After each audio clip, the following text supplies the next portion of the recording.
siku, kila saa, mwaminifu Bwana.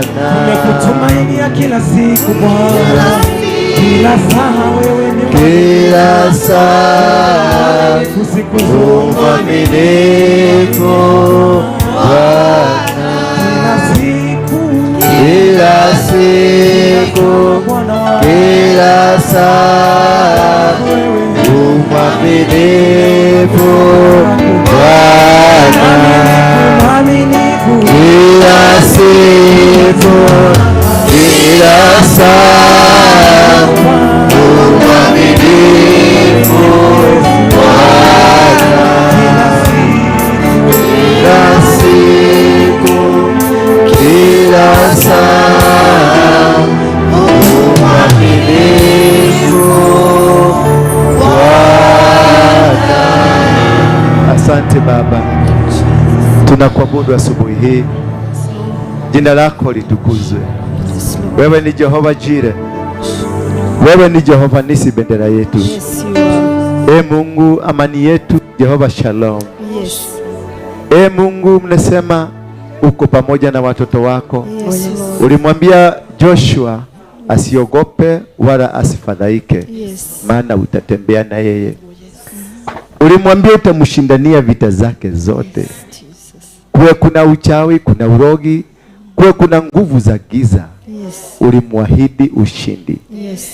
Pia umetuahidi ushindi katika nyumba hii. Hapa kuna mama amekuja akiwa na matatizo. Kuna baba amekuja akiwa na jambo angetaka kuhimiziwa. Kuna mtoto yuko hapa. Kuna mtoto wa msichana na wa mvulana wako hapa. Wote wanakutegemea. Taifa la Kenya linakungojea. Limekosa hope. Limekosa kabisa mwelekeo. Linakuangalia tu, wanatazama milimani. Wanasema kwako tu ndio kuna amani. Baba, shuka leo. Shuka kwa wao watoto, maana wewe ndio mwatuma nyumbani hapa. Shuka juu yao. Wanene. Wazungumzie. Wafanikishe malengo yao yote. Wakaweze kufaulu. Na ni katika jina la Yesu Kristo naomba na kuamini. Somebody say amen. Mpigie Yesu makofi mazuri. Mpigie Yesu makofi mazuri. Asante. Jipatie nafasi yako ya kiti kizuri, uweze kuketi kiti cha muujiza. Na utumanie mengi, maana Mungu atatenda. Hapana, huyo mtoto akae hapo. Yes. Asante. Msalimie mtu wako aliye katika mkono wako wa kushoto. Mkono wako wa kushoto. Salimie somebody who is on your left hand side. Hata kama mlitoka na nyumba, msalimie tu. Mwambie Mungu ni mwema. Sasa geukia aliye katika mkono wako wa kulia. Mkono wako wa kulia, msalimie tu, mwambie karibu sana. Karibu kwenye ibada za leo. Hii ni ibada ya 3. Sema ibada ya 3. Na nimeona mkono wa Mungu tunapoendelea, maana Mungu ni mwema. Kuja ukae hapa mami. Yes. Njoo hapa. Njoo ukae hapa. Msijali, mimi napenda kuvuruga. Mimi napenda kuvuruga. Ukijipanga na kuja napangua na panga yangu. Si mimi ndio mwenye boma. Ni mwikali wale kwenda tiuria mkwenda. Waboi, wagari. Bwana asifiwe. Wewe kwa ate waikara hau mwethi. Ina yemodaka. Thank you. God bless you. Kari kubwa. Wewe leo ate. Bigu inasemaje? Imefunguka. Noli kiki. Asante sana. Mwambie nipatie hai. Nashukuru kwa wageni wetu ambao wamefika. Wale wamenisikia kwenye Mworoto, wale wa YouTube, wale wa Kameme, wale wa Facebook, wale wa TikTok, wale wa kuitana wenyewe kwa wenyewe. Jipigieni tu makofi. Jipigie tu makofi wewe mwenyewe. Thank you. God bless you. Kwa wale hawanijui, mimi naitwa Apostle Ndura Waruinge. na watu wamezoea kuniita komanda. Mimi ndio Ndura Ng'ang'a James Mukolive. Ananiona lakini saizi yako huko. Saizi nikitana pia twang twang twang twang. Hiyo ndio ule mzee aliniombea nikaokoka. He is my father. Kwa hivyo nampenda. Na I try as much kumuimitate, lakini yake ni gumu kidogo kwa sababu iko na fujo. Mimi nakuwa na fujo kweli? Si mimi ni mzuri kama ule mwingine. Sasa James ndiye alinizaa. Lakini aliyenilea ni nani? Ni Harrison. Sasa mimi nilikuwa na baba wangapi? Wawili. Harrison ndio baba yangu wa kunilea, lakini aliyeniombea wokovu ni James. Hata hapo James amejenga hiyo kiwanja, ilikuwa yangu, nilikuwa nimegrab. Ilikuwa yangu, nikamwambia weka nyumba ya Mungu hapa. Siku ile niliokoka, ilikuwa Thursday, tarehe 23. Nilipookoka sana, alikuwa pale Bavesh, pale Fig Tree opposite. Kuna nyumba inaitwa Bavesh kwa basement. Sasa ulikuwa na kuna pipe zingine, si mnazielewa ni za nini? Sasa kama huko hapo nasikia na watu sasa wa huko juu walikuwa napenda sana kuflash hiyo maji ipite wakati ibada iko kamili. Watu wamekuwa concentrated, unasikia. Na watu wa huko ni watu wanakula miraa sana. Sasa unaweza kuelewa ile maneno ilikuwa huko. Sasa nikamuuliza, unaweza taka kiwanja mahali pazuri? Nikamwambia ndio. Akaniambia ndio, nikamkuja hapa nikamuonyesha. Nikaenda nikatafuta ule muhindi nilikuwa tumenyang'anya. Kwa sababu mimi sikuwa na makaratasi, mimi nilikuwa na shamba lakini sikuwa na makaratasi. Na kwa sababu nimeokoka, nikaona ni vizuri nitengeneze maneno ikuwe mzuri. Nikatafuta muhindi, nikamshikanisha, tukanegotiate. Akaambiwa wao kilipa 50,000 per month. Akalipa mwaka mzima. Bwana Yesu asifiwe sana. Tukaenda hapa Australia, tukanunua chuma, tukajenga nyumba ya Mungu. Halo. Sasa ndio unaonanga hata mkijaribu unaona huyo msemo mmejaribu kumpiga mmeshindwa. Amefanya, amemsema ni malaya, mukasema ni mulevi, mukasema ni nini? Ni arrogant, mukasema ni muuaji ameua, mukasema, lakini sasa ndio ana command. Na wale wazuri walitishwa tu na kasikado kamoja wakakufa. Kamoja tu wakaenda. Ndio naona hata nyinyi mmejaribu kunipiga, hata hapa mmeshindwa. Kwa sababu nimetoka hiyo Kwale. Hiyo Kwale ndio nimetoka. Kwa hiyo mawe ya kupigwa haisikii. Mara mnasema sijaokoka. Mara mnasema bado mugeke ijaingia. Mara nasema ninafaa kukaa chini miaka ingine 10 chini ya mtu mwenye ako na mafuta aniree tena ndio nikuja vizuri. Mara mnasema ati nimeleta wakulino kwa kanisa. Sasa si ukuje wachukue wapeleke kwako. Ati ameleta wakulino kwa dini. Sasa niliwatoa kwako. Bwana Yesu asifiwe sana. Wengine wasikia nasema ati ako na tushosho tumejaa kwa kanisa. Kuna shosho yako wako hapa. Kama kuna shosho yako kuja uchukue muende na yeye. Lakini nitakaa na hawa. Bwana Yesu asifiwe sana. Because I know these people where they can take you. They might have nothing, pesa. Kwa sababu mimi sitaki pesa, niko nazo. Mimi niko na pesa. Sio sadaka, sikai hapa ati joke ati nigoji kia kanyamu. To pesa dena kwa mute. Kama goda dena kega, kanyoba dena kega, akari ne dwalida kega. Hizo ndizo zinafanyaka mhubiri afeki miracle. Ndio apate atoke kanyumba ka mkoboro na aendesha gari karafufu ama kanini ako kakubwa kidogo. Kakula kuruga ama kweli wao najua wachungaji wengi ni wakakuruga. Karafufu ama TX ama ka TX. Sasa ndio ka TX kapatikana ni kamilioni 4. Tukuvuruga na miujiza ambayo haiko mpaka mtoe pesa. Sunday jayo ninasema kuna watu 6 Mungu ananionyesha hapa. Kaburi imeteremka kwao. Na ndio tuodoe hiyo kaburi. Sunday chika barua iko bahasha. Lete bahasha stone. Chika bahasha kama hii. Baba, katika jina la Yesu Kristo, ninatangaza na weka malaika wa kuondoa kifo hapa ndani. Wewe kifo, ninakuondoa. Mwenye anataka kifo iondolewe kwa maisha yake, chukua bahasha.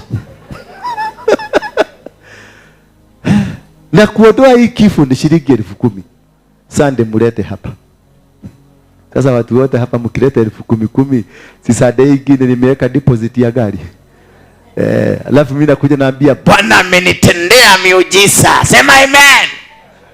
iko wapi ile kifunguo? Leta ile kifunguo yangu. Bwana amenitendea muujiza. Unaangalia hii nini? Ni chuma. Chuma. Na muujiza ni alikuzia uoga. So I'm beyond that. I'm not that class. Bwana asifiwe sana. Na ndio naona nakuanga mkali. Kama James. Na mkikuwa wazuri nakuwa kama Ng'ang'a Harrison. Tunaenda pamoja. Lakini mkianza umang'aa naingia kwa huyu. Na ninakulipua tu. Na hakuna mahali utanipeleka. Kwa sababu mimi sifurahishwi na umati. I'm never scared na umati. Mimi si ule wa kufurahia ati nikiona viti vimejaa. Ninatokanga pale nikiona watu wamekuwa wengi naanza kushtuka moyoni. Aya tudhiete kumwe. Are we in the same journey? Are we heading to heaven? Ama ni mikora imejaa kwa nyumba?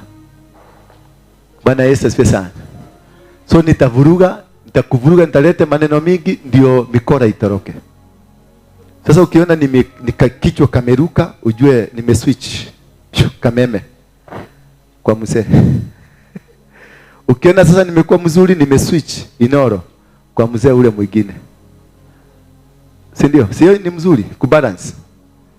Ndio mpaka tukue na watu ambao wanaenda mbinguni. Because for me I know I am very, mimi niko sawa. Niko sawa kabisa. Hakuna kitu unaweza kunifurahisha nayo. Nimekuwa mungiki. Nilikuwa naongoza watu 4 million. Wakora watupu. 4 good million. Meito medali. Si uliwasikianga? Ama ukikuja hapo ulikuwa unajua ni yeye. Ukomenyaga? Kai ama kite. Ekari kugoko njokire. Jitagwo Ndura wa Waruinge. Ore wale munene wa gikundi gikananie kia mungike. Mwamona riu. Ndari muting'ore.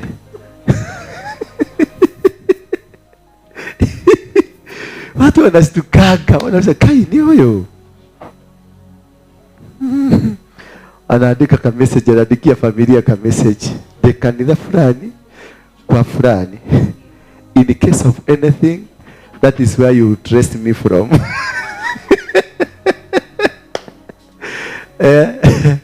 Bwana asifiwe sana. Mungu ndiye alikuumba, Mungu ndiye aliniumba. Na kuna kila sababu ya Mungu kuniumba na akanipatia favor ambayo amenipatia na muongozo wa maisha ambao amenipatia. Myself I don't preach. Si preaching sana, hata wale tumeenda na nyinyi crusade. Si preaching. Nasimamanga tu natoa testimony moja ya maisha yangu, just one. Inaletaga watu 500 kwa ufalme. Kwa crusade unaona watu wameokoka wengi sana. Why? Because God alinipitisha kule, alinipitisha ndio niwe billboard ya kulete watu kwenye ufalme wake. Bwana Yesu asifiwe sana. Na kila mtu, there is a reason for you to have been created the way you are. There is a reason for you to have been made the way you are. You are not here by mistake. You are not here because you confused. Hakuna hauja confuse. Uko kwenye mikono mizuri ya Mungu. Maana kuna kitu Mungu alinipatia na akaniambia leo nenda ugawie watoto wangu. And they are ready. They are pregnant kuzaa. Si umwambie mwenzako leo nitabarikiwa. Leo nitafunguliwa. Mwambie nitafunguliwa leo. Leo nataka kufundisha kuhusu kushinda vita vya wachawi. Black powers. How to defeat black powers. Why do I say how to defeat the black powers? Mwambie nipatie haiju kiende kidogo. How to defeat black powers? Because it is in the church where black powers is more effective than out there. ukaitishwa mzee, ukiget your arogi, siku utaitishwa wachawi, usiende kuwatafuta nje, ukuje hata hapa kwa hii kanisa yetu nikutolea 10, na sitaenda bali nikusema wewe kutoka hapa mpaka hapa, fuateni huyu mzee. Bwana Yesu asifiwe sana. Kwa sababu in the church, that is where we have challenges of witchcraft. In the church. Kwa sababu wamesoma Biblia, mpaka wameenda kwa manabii, wameenda kwa madivina, wameenda kwa watu aina ya kila waganga ambao ni mapasta. Anakuja tu, mnakaa kwa boardroom tu hivi, anakuangalia na jicho, maana ameprogram uchawi yake ndani ya jicho. Unaona mtu anaanza kubreathe, anaanguka, anabigirika, anaanguka chini, na mko kwa boardroom, na hiyo mtu anakuita Bwana asifiwe, mwadhani ya gosho lakini ni mchawi. Balance vizuri, mjaribu mbalance. Ni kipi mmewachanganya kwa nini leo? Hamjanizoea na hii? Kaa hapo balance. What are you doing inside? Just sit there and balance. Mnanielewa? So the difficulties of life, lift kidogo kidogo juu. The difficulties of life, hai kidogo tu hapo. The difficulties of life and the challenges of people, the Christianity, punguza now main. Peleka main chini. Thank you. The difficulties of life and the challenges of many Christians, it is the witchcraft in church. Na leo nataka kutuzungumzia the witchcraft in church. Wachawi ndani ya kanisa. Maana hao ndio hatari kuliko wale wachawi wa kule nje. You better face mchawi, unajua yule mama anakuanga mchawi. Sasa unajua yule mama anakuanga mchawi kuliko huyu dada ambaye ni mwokofu na ni mlokole na ako hapa. Na hata tumia kitu, atatumia maneno yako ndani ya Biblia. Bwana Yesu asifiwe sana. Maana wengi tumefungwa kupitia kwa maneno yako ndani ya Biblia. Maana Biblia ndio ilizaa mchawi, Biblia ndio imezaa waganga, Biblia ndio imezaa wauaji, Biblia ndio imezaa kila kitu unaona dunia hii kimezaliwa na Biblia. Catholic ni Biblia, PCA ni Biblia, Mokorino wa Kereba Getune ni Biblia, Reje Maria ni Biblia. Hakuna kitabu kingine, ni one book, Biblia. Na hiyo ndio imetumika kuvunja kazi. Maana hawa wanajua kutumia maneno katika Biblia. Kama wale sasa wanajua kutumia ni Psalms 35. Yeah? Ni 35 na 70. Unatumia gani wakati unataka kufunga mtu? Nataka na kubaiti. Wewe ni wewe kubaiti. Wewe unatumia ni 35. Acha kujifanya ujielewi. Ni 35 maana gani? 109 inasema, hebu tuwekee 109, Psalms 109 tuuchikie wachawi wenye wanafanyanga. Ndenda kumufundithia arogi agoko kanitha eno. Sitafundisha na warogi wa nje, nataka kufundishana na warogi wa nini? Wa hii nyumba. Maana ni wengi, hata mimi wameniroga. Kuna kama mmoja hapa kanisani ako na watu ana coordinate na wao kule nje. Bwana asifiwe sana. Ako na watu ana coordinate na wao kule nje. Sasa akikuja, kuna venye ukiingia uende kwenye madhabahu, for example sasa hapa akuje, ameambiwa venye, kwa sababu walikuja wakamark territory, akuje hapa apige magoti na anaambiwa maneno ambayo atakayoyasema. Sasa huyo mama anakujanga immediately, akikuja kitu cha kwanza atakuja hapa, ama akuje hapa, ama akuje hapa. Kisha akimaliza atawapigia simu ndio wampatie the next instruction. Bwana Yesu asifiwe sana. Sasa ako na wanabii, anawasema ni wanabii wako kule nje ambao wanampatia venye ataomba akiwa hapa ndani. Sasa unaona huyo sasa ni mchawi. Wewe utafikiria ni dada. Wewe utafikiria umepata mshirika mzuri wa kushare na yeye matatizo yako. Kumbe umefungulia shetani aelewe wamekupiga mpaka wapi, ndio waongoze ama watoe. Wanaona niko wapi? God, I praise you, don't remain silent. Hasa ni gani moto? Kutoka 6. Answer verse 6. Appoint an evil person to take my enemies to court. Bwana Yesu asifiwe. Ni mwana kwa kitu kwa shosho. Shosho roda. Ndio kwa kitu weka Kiswahili. Sikia vizuri. Sababu leo lazima niwafundishe wachawi ndani ya nyumba hii. Maana hii kitu imenisumbua mpaka sasa nimesema wacha tuende head on. Si ndio? Wacha tuende head on, tubaki watu 5 tutengeneze kanisa. Badala tukue na watu 1000 that are with tutiri hamwe nao. Kuna mama mwingine hawa washosho. Alikuwa anakuja na gedito na muona tu venye anafanya. Anakaa pale, yani mchaya, hata aliniambia tulioge, nilimuita kando siku moja nikamuuliza. Nikamwambia venye anakuaga mchaka, niambia ni nigutigiro datigiro. Mimi hii niliachiwa. Nimejaribu kuiacha, imekataa. Nikamwambia unataka kuiacha leo? Akasema ndio, ikiwezekana nitawacha. Mimi nikamwambia kuja hapa, nikamfanya mara moja ikaisha. Sasa hizi tunakutana naye ananiambia ulitoria. Sasa wachawi, umweke mtu mkorofi juu yake mshtaki na asimame kulia kwake. Yaani anambia Mungu, nitafutie mchawi, uniletee mchawi ndio apigane na maadui yangu. Ni utakiulie mundu ucio ni mutumia murata waku hau no akohoyage eraga Ngai akocererie morogia korogage. Yeye sasa hata kuwa kwako, hata kuwa na wewe, lakini amekuachia mtu wa kukuchunguza, mtu wa kukaaga akiangalia. Yeye ameenda, lakini mahali popote utaenda, kufukenda kazi, ukiajiriwa kazi, kitu ya kwanza utakutana na wachawi ndio hiyo kampuni. Ukienda kanisa kama hii, kitu ya kwanza utakutana ni hao wachawi. Ukienda kwenu nyumbani, kitu ya kwanza utakutana nayo ni wachawi. Ukienda mahali popote, because it has been programmed. It is a program. Uchawi, it is a program. 109 verse 6 ni kuprogram, ameprogram. Na hiyo program itakuandama mahali popote utakuwa ukienda. Hata ukipata sasa huyu ni mke wako, utakuta because huyu alikuprogram uandamwe na mchawi, utakuta mke wako ni mchawi. Bwana Yesu asifiwe sana. Kale kasichana utakutana nako kametoka kwa familia ya uchawi. Na doge, you will never resist. Lazima utamuoa. Ukifungua biashara hivi siku ya leo, mahali umefungua neighborhood, utakuta ni mchawi.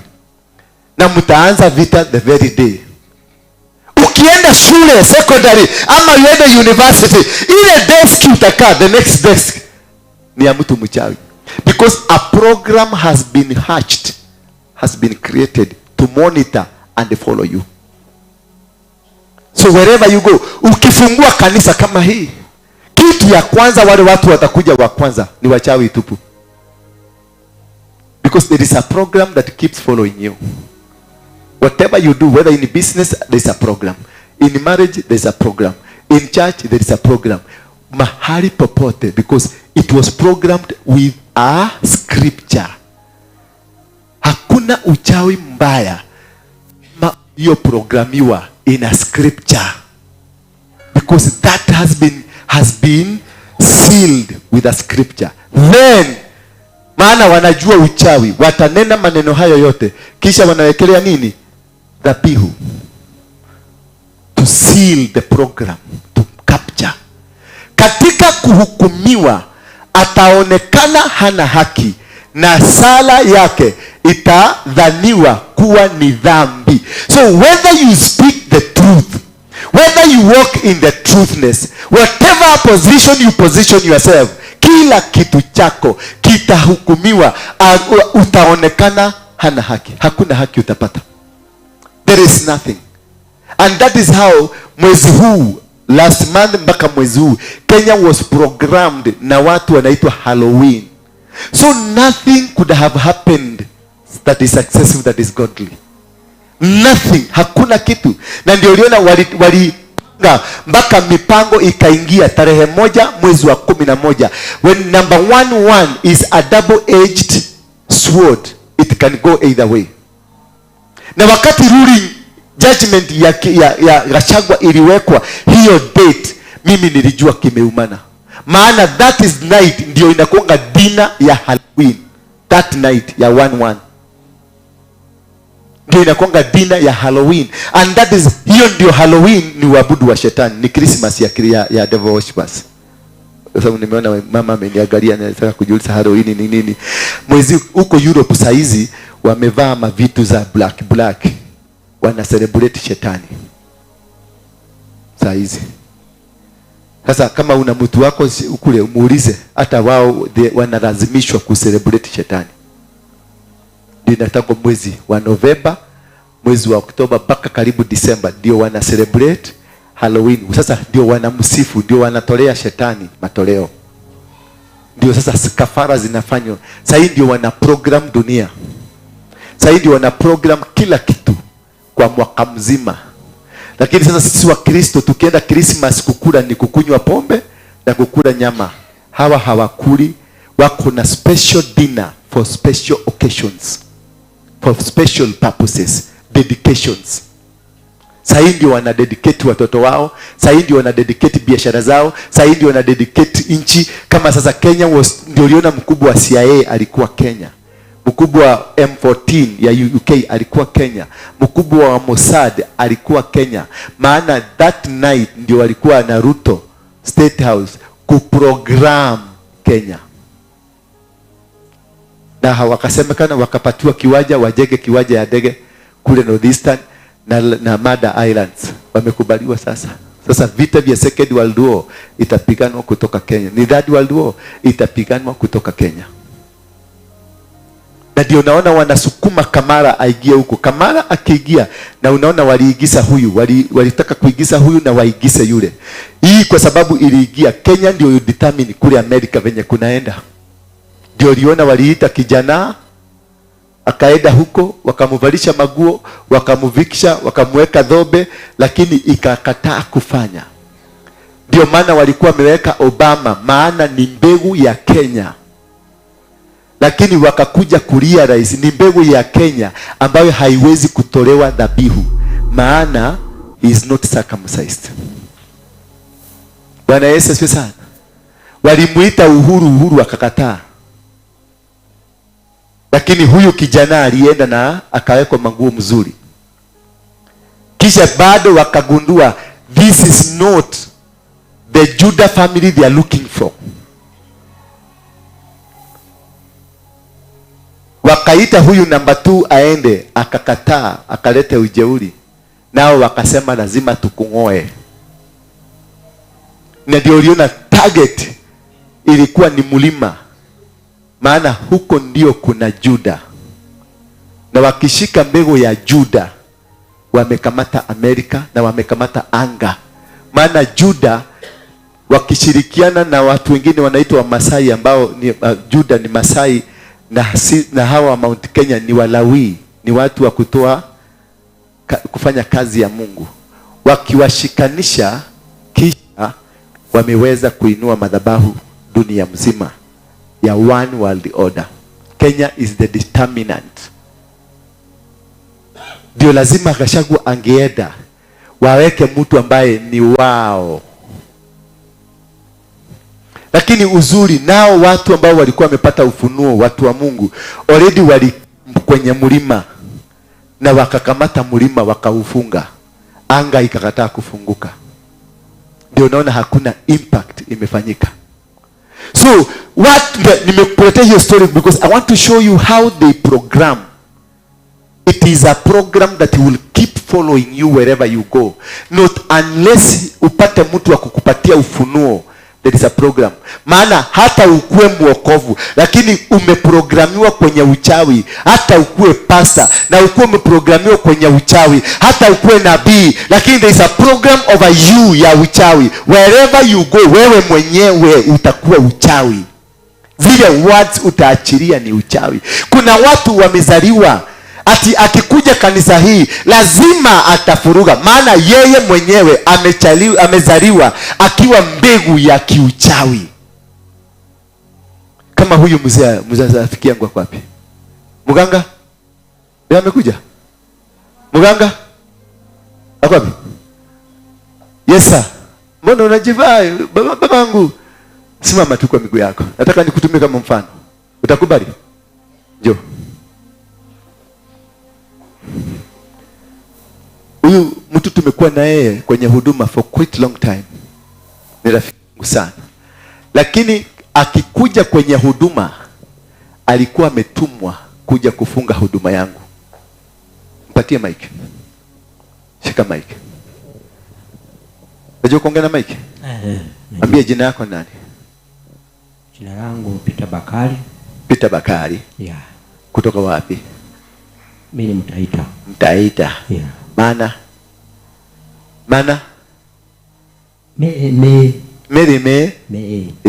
Yeah.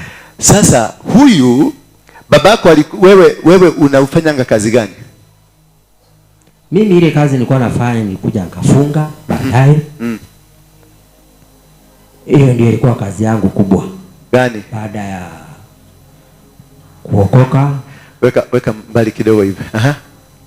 Nikaanza kutumikia Yesu na Mungu. Kabla ya kumtumikia Yesu ulikuwa unafanya kazi gani? Nilikuwa daktari wa miti shamba.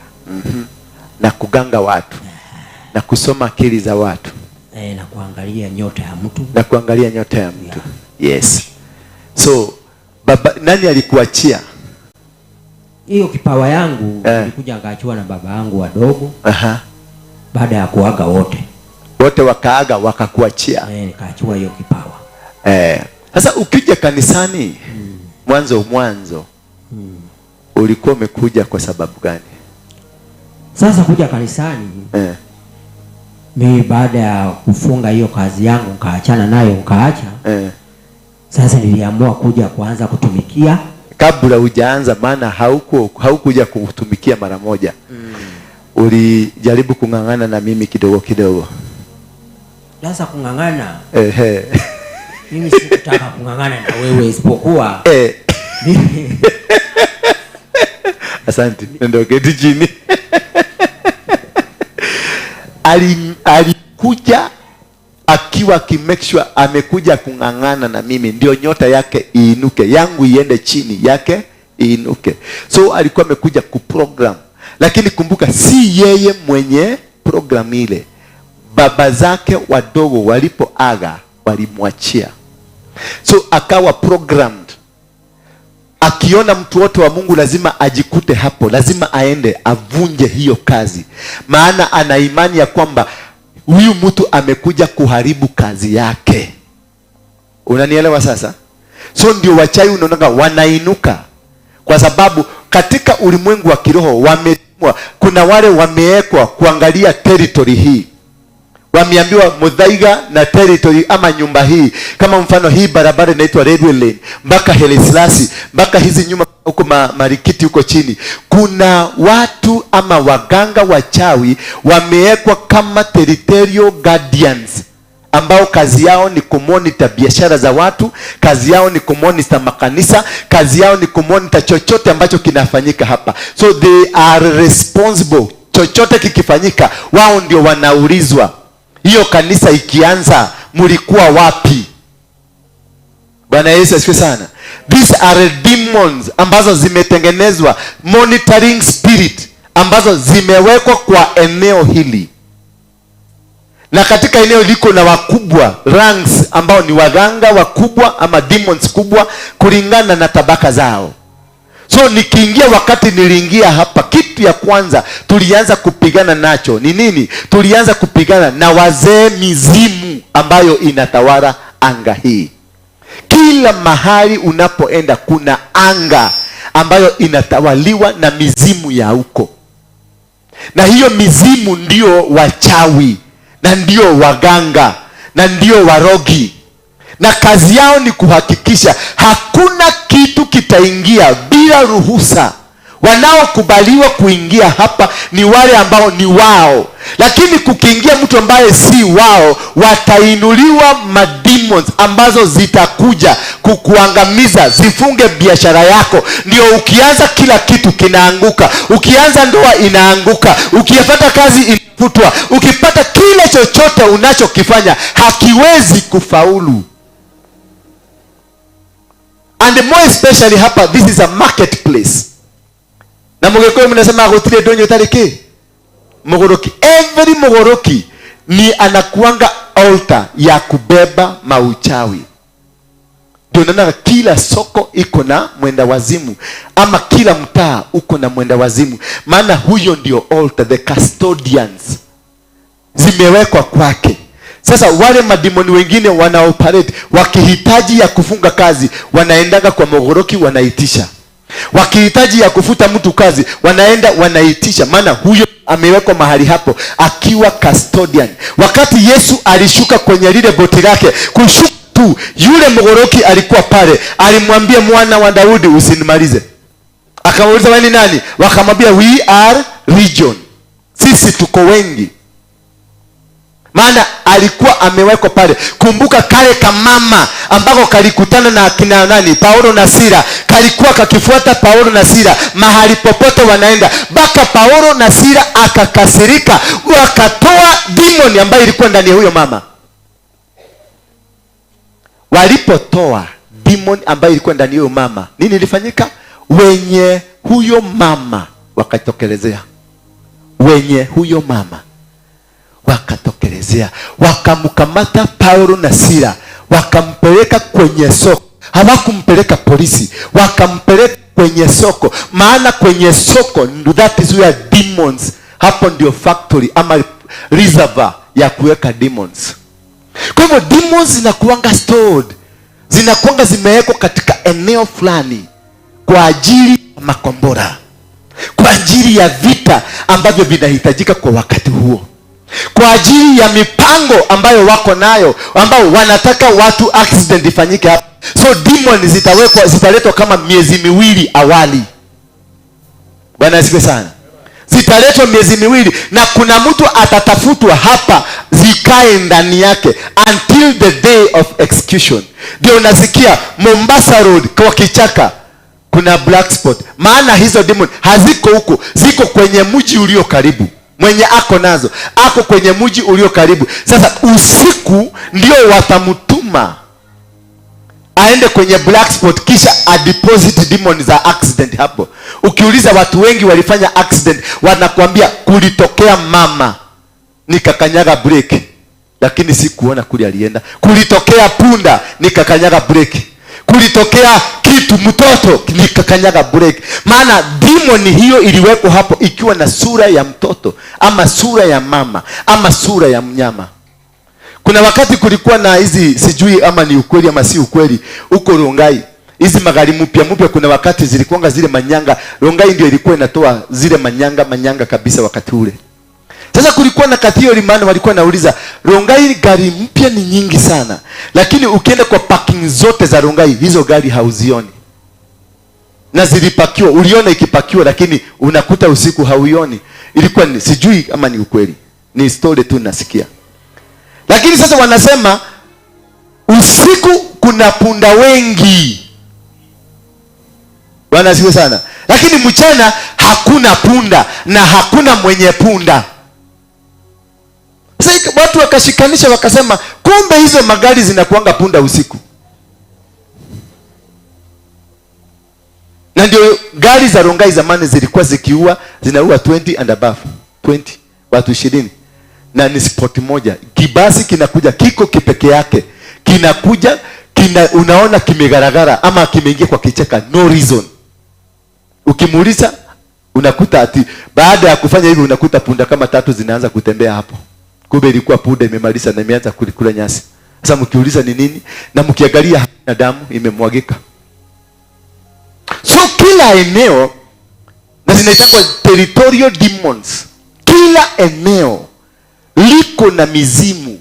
Kila nyumba Nairobi hii iko na mizimu, iko na wale watu watawala. kila barabara iko na watawala.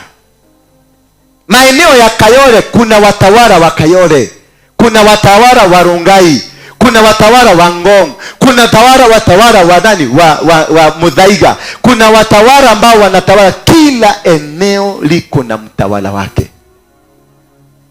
na huyo mtawala ndio anadetermine ni nani atafaulu. Unajua umetoka Kericho, na Kericho hakuna customers wengi, na ulikuwa umefaulu sana mpaka umenunua maroli mawili, ukafikiria kubadilisha biashara uilete Nairobi, maana customer wengi ambao walikuwa nakuja Kericho kununua vitu zako wametoka Nairobi. Sasa ukasema wacha nifungue branch Nairobi ndio nikaribiane na customers wangu. Ukifika Nairobi, maana haujakubalishwa na wazee wa Nairobi, the demons za Nairobi zinakamata biashara yako. Una lori yako ikiwa katika Kenungi ilikata break ikaanguka na ikaua. Ukakaa kidogo ukasikia nyumba ilishika moto, nyumba hiyo building unakuanga ilishika moto ya stima ikachoma, nyumba yote ikaisha, maana umeingia kwenye territory ambao haujakubalishwa. Maana mizimu ya Kericho sio mizimu ya Nairobi. Lazima upate kibali cha Nairobi, lazima upate kibali cha Kericho. Anasifiwe sana. Hivyo ndivyo mizimu operate. Sasa kama hapa wakati tulifungua kanisa, walitumwa wakakuja wakajipanga, wengine wakakuwa security yangu, wengine wakakuwa maasha, wengine wakakuwa giver, yani wale wanatoa wanaitangwa aje? Sogi. Kingdom financier, hiyo ndio jina natafuta. Wengine wakaingia hapa wakiwa mafinancier, wengine wakaingia hapa wakiwa praise team, wengine wakaingia hapa wakiwa intercessor, wengine wakaingia hapa kila position ambao nilianza walikuja na wakakamata. Sasa nikiwa sina spirit of discerning, nitakosa kuwaelewa, na wao watanishika polepole wabadilisha huduma yangu ikue ya ama waniue.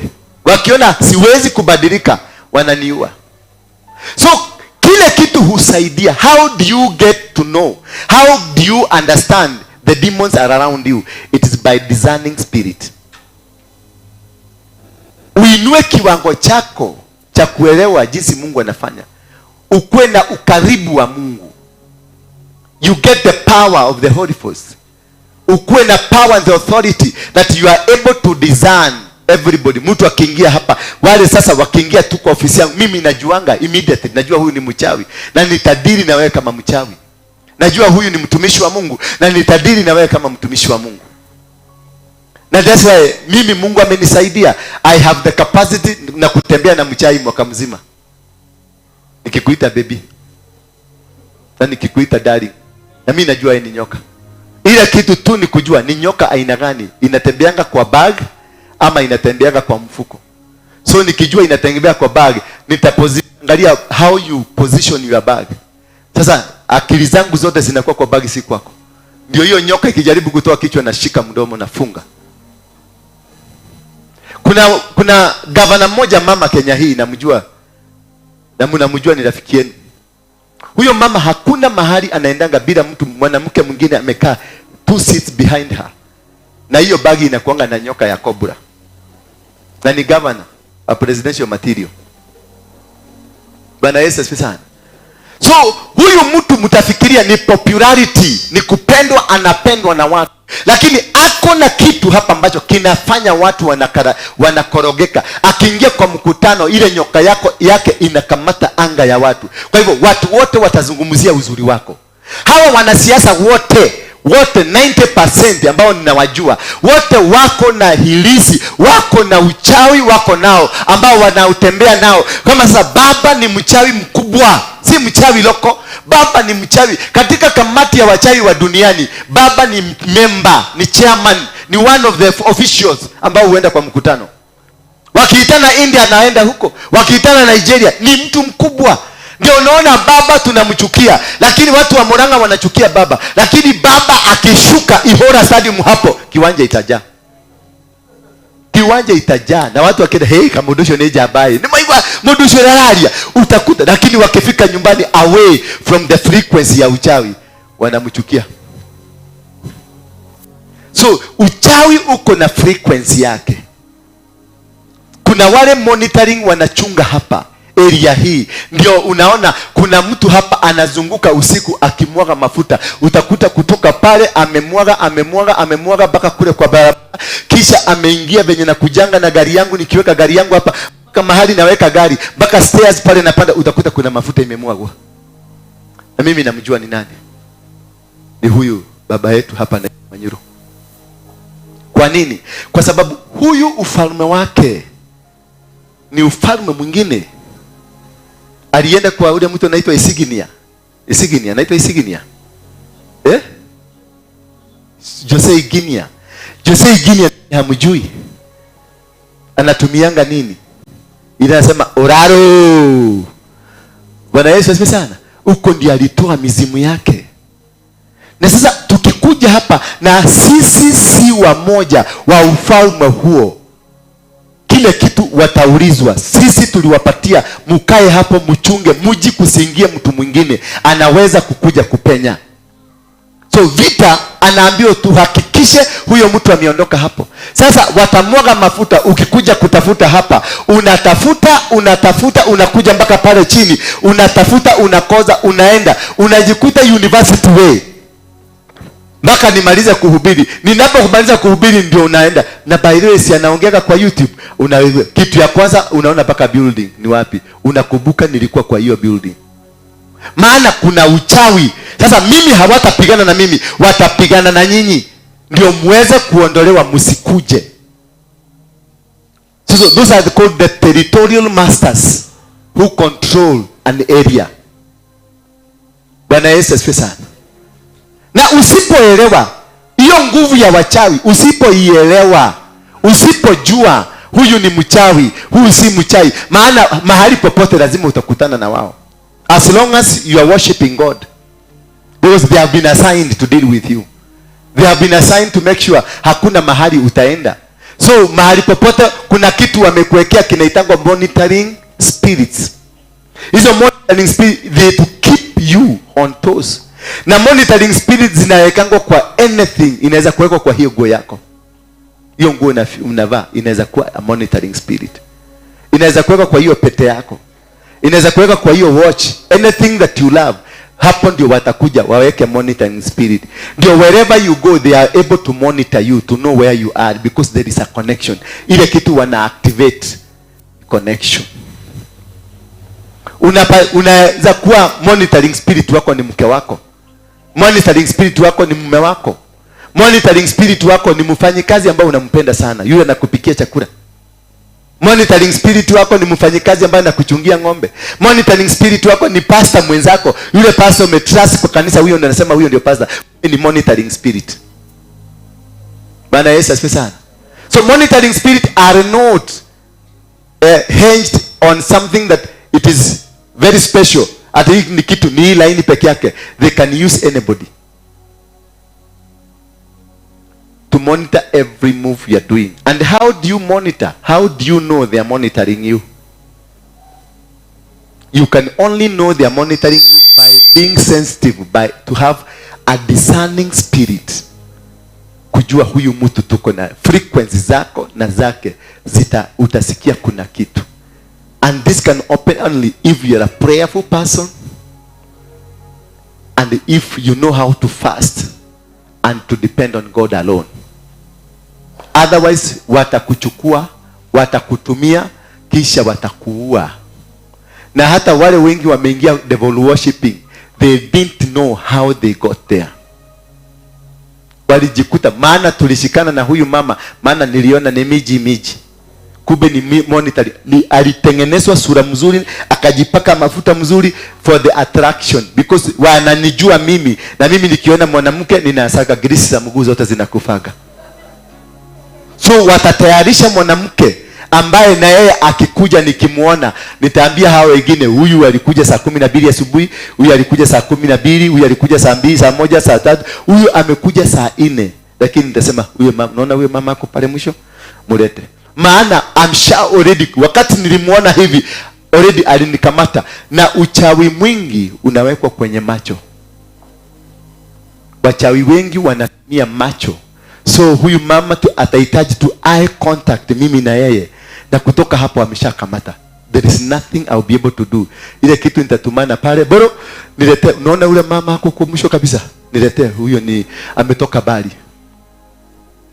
Maana demon already zimeanza, zimenikamata. So akiingia kwa ofisi, tutakaa masaa 2 matatu, hakuna kitu tunazungumzia. Na kuna watu wameningojea, walifika saa 1 asubuhi. Kisha tukimaliza ataniambia si tuende lunch, I can over to buy you lunch. Nitawacha hawa watu wote, maana shanikamata. Anga yangu ameikamata na ameifunga. So sitaona hawa wale watu walikuwa hapa, nitakwambia, "Hello, habari yako? Uko hapa leo? Oh, sorry. I'm not able to see you tonight. Wacha kuna mahali nimeitwa. In fact nimepigwa simu na Ruto saa hii. So wacha nikimbie alafu nikuje." Kumbe Ruto ni nani? Ni mama. Maana anataka sasa kuniodoa. Nyinyi nyote mkasirike, mseme kwa mtigashoka riki. Because that was her purpose. Tukifika kwa hoteli, ataniambia sasa niko na appointment nyingine. So wewe wacha wewe kunywa kachai na kuja. Maana ashakamilisha kazi yake. The main aim inakuwa tu wakuondoe from your territory, wakupeleke into their territory. Wakikupeleka into their territory, wamekurecruit. Kitu kingine kinatumika ni nguo. Hizi nguo mnanunua. Kabla kuinunua iangalie. Hizo kofia mnanunua. Hizo chains na hizo earrings mnanunua. There are some that are dedicated. T-shirt tunakuta iko na manani, mapicha hapa. Picha yenyewe iko mpaka ukiangalia vizuri utaona number 666. Ukiangalia vizuri utaona ni vile vitu vimechorwa kwenye hiyo t-shirt ni vya kishetani. Kuna earrings zingine wa mama mnafaa, ukiangalia utaona venye imekunjwa ni nyoka. Bwana Yesu asifiwe sana. Kuna wengine wako na chain, ukiangalia ka chain hapa kakienda chini venye kamemalizia kamejikunja hivi, ni kanyoka kamekaa hivi.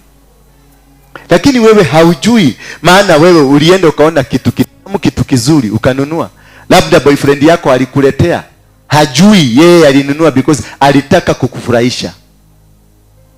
Wengine kwenye gari, wale ambao tunanunua magari, ingia kwa gari yako hapa juu kwenye kioo, kuna namba imeandikwa number 2, number 3, number 5, number 8 hivi. Hapa karatasi ka white. Sijui ushaiona kitu kama hiyo? Wale wako na gari? Hapa kuna mtu wako na gari? Ushaiona? Yes. Hiyo ndio namba ya Freemason. Hiyo ndio namba ya hiyo gari kwenye Freemason. Hiyo ndio contact yao. Bwana Yesu asifiwe sana.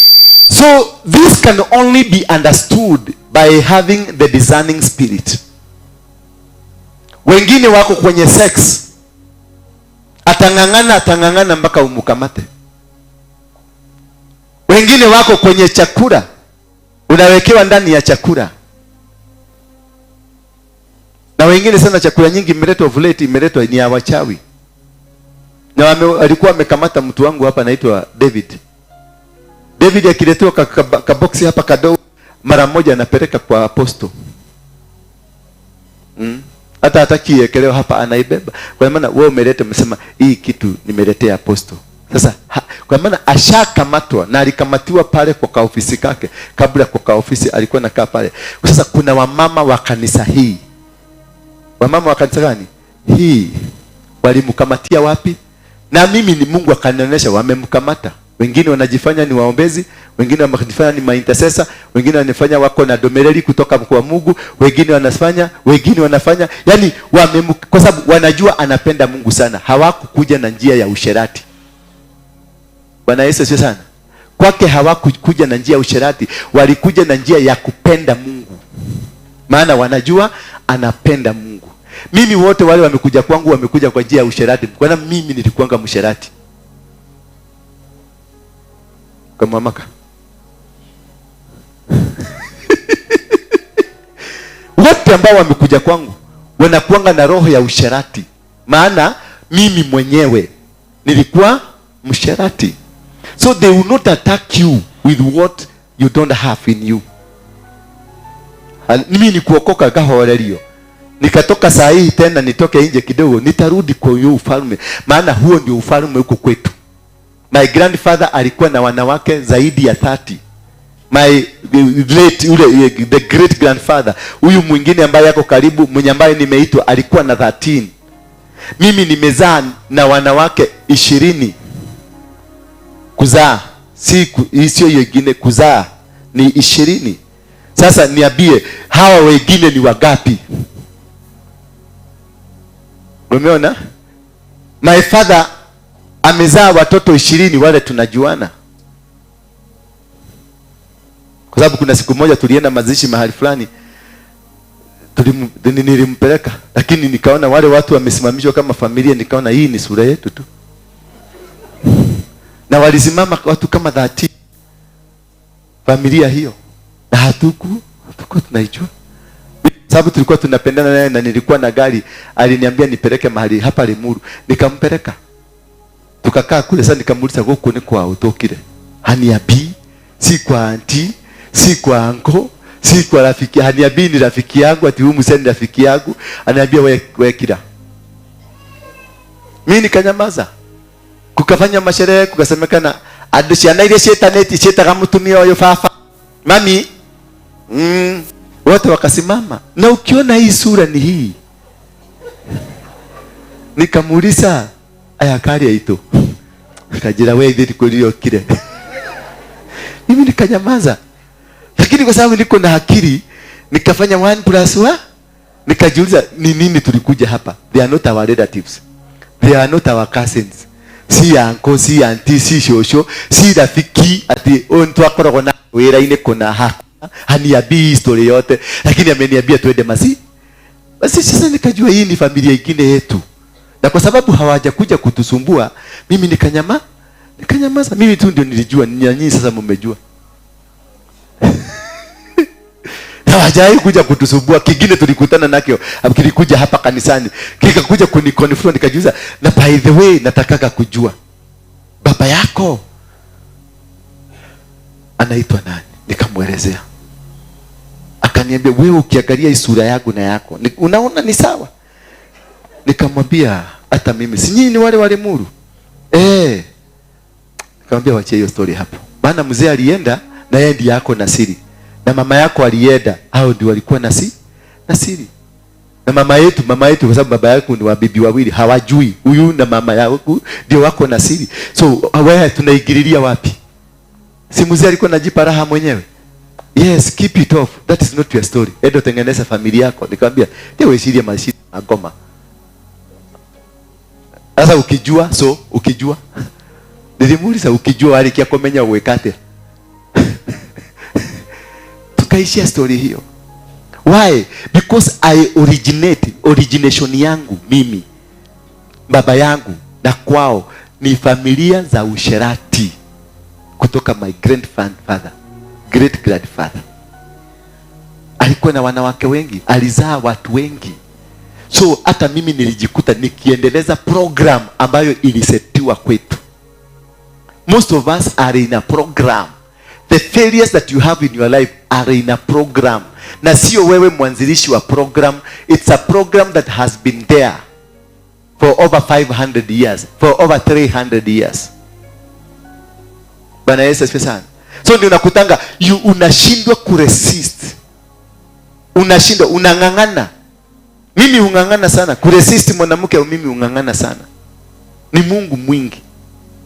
Maana I have the weakness. Bwana Yesu asifiwe sana.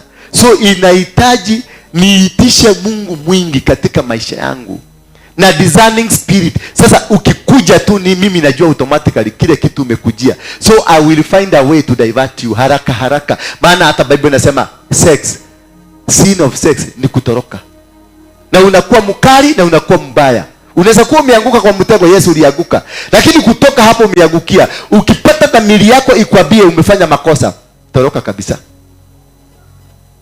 Maana ni kumaliza, wakikukamata wakuingiza kwenye boksi yao, because wanajua unaweza kutoroka, watakuua. Bwana Yesu asifiwe sana. Na hiyo ndio maneno ya kuweza kujua how do witchcraft come to your life. Witchcraft inaingianga kanisani.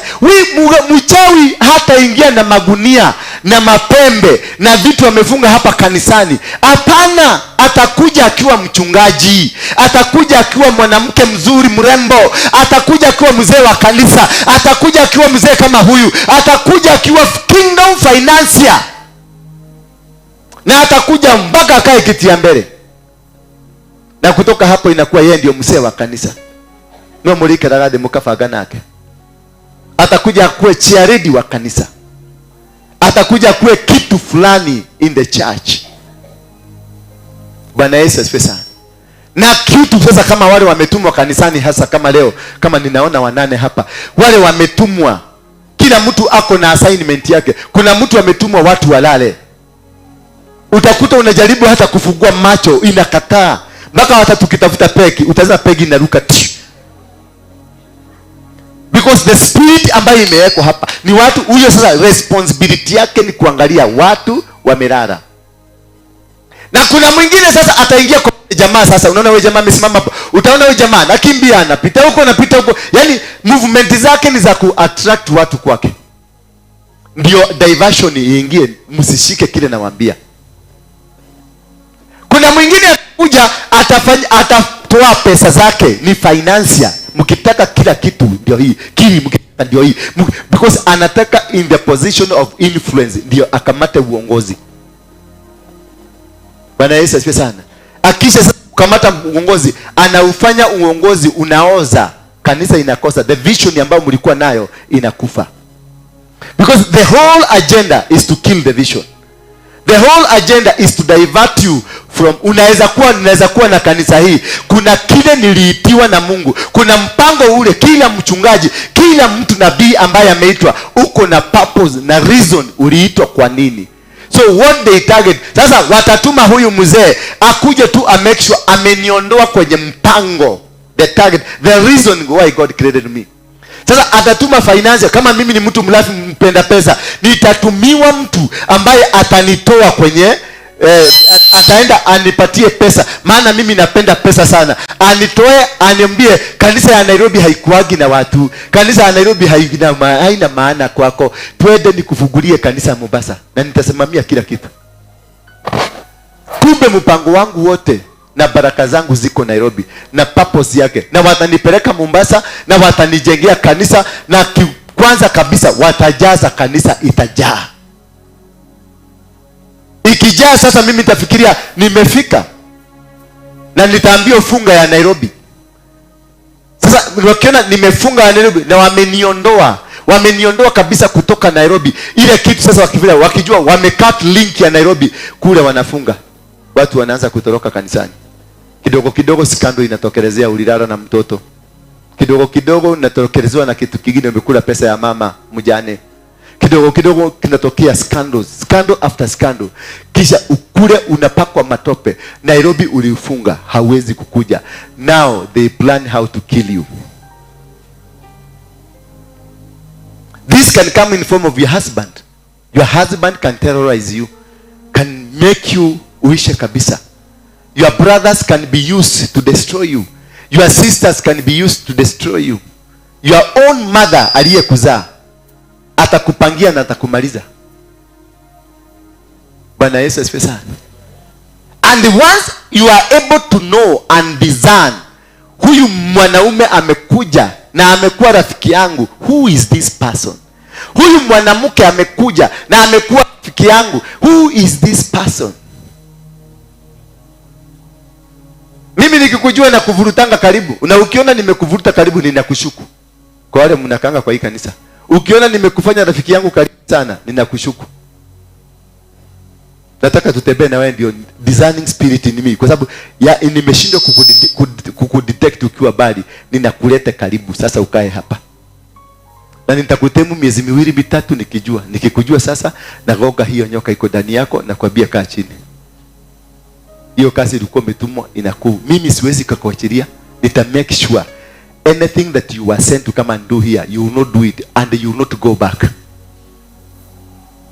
You can't go back. When with me, you can't go back. Waulize wachai. Muulize wewe mwenzako kama ni wewe ni mmoja ulikuja hapa kwa mchai. Muulize wewe mwenzako hapa. Muulize. Ulikamatwa. Muulize ulikamatwa. Waikaragire hata huko. Na ukataka kujua, hebu uangalie mtu wako karibu naye. Ukitaka kujua wengi wachawi, muone venye ameweka mikono yake.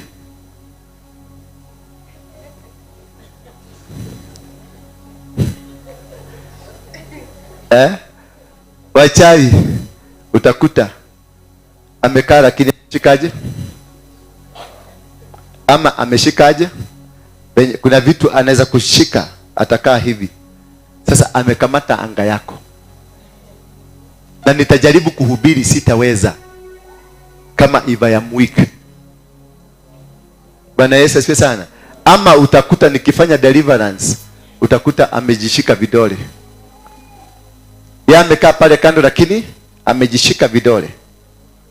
Ndio unaonanga nikifanya deliverance ninaangalianga sana, ni mikono naangalianga nijue. Mwingine utakuta amekaa amefunganisha miguu zake, kwa sababu anafunga anga.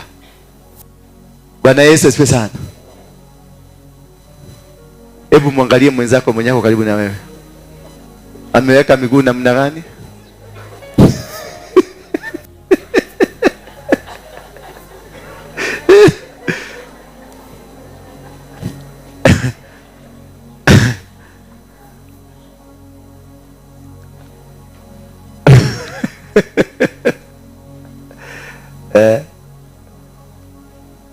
Mpaka huyu jamaa amewekelea mikono.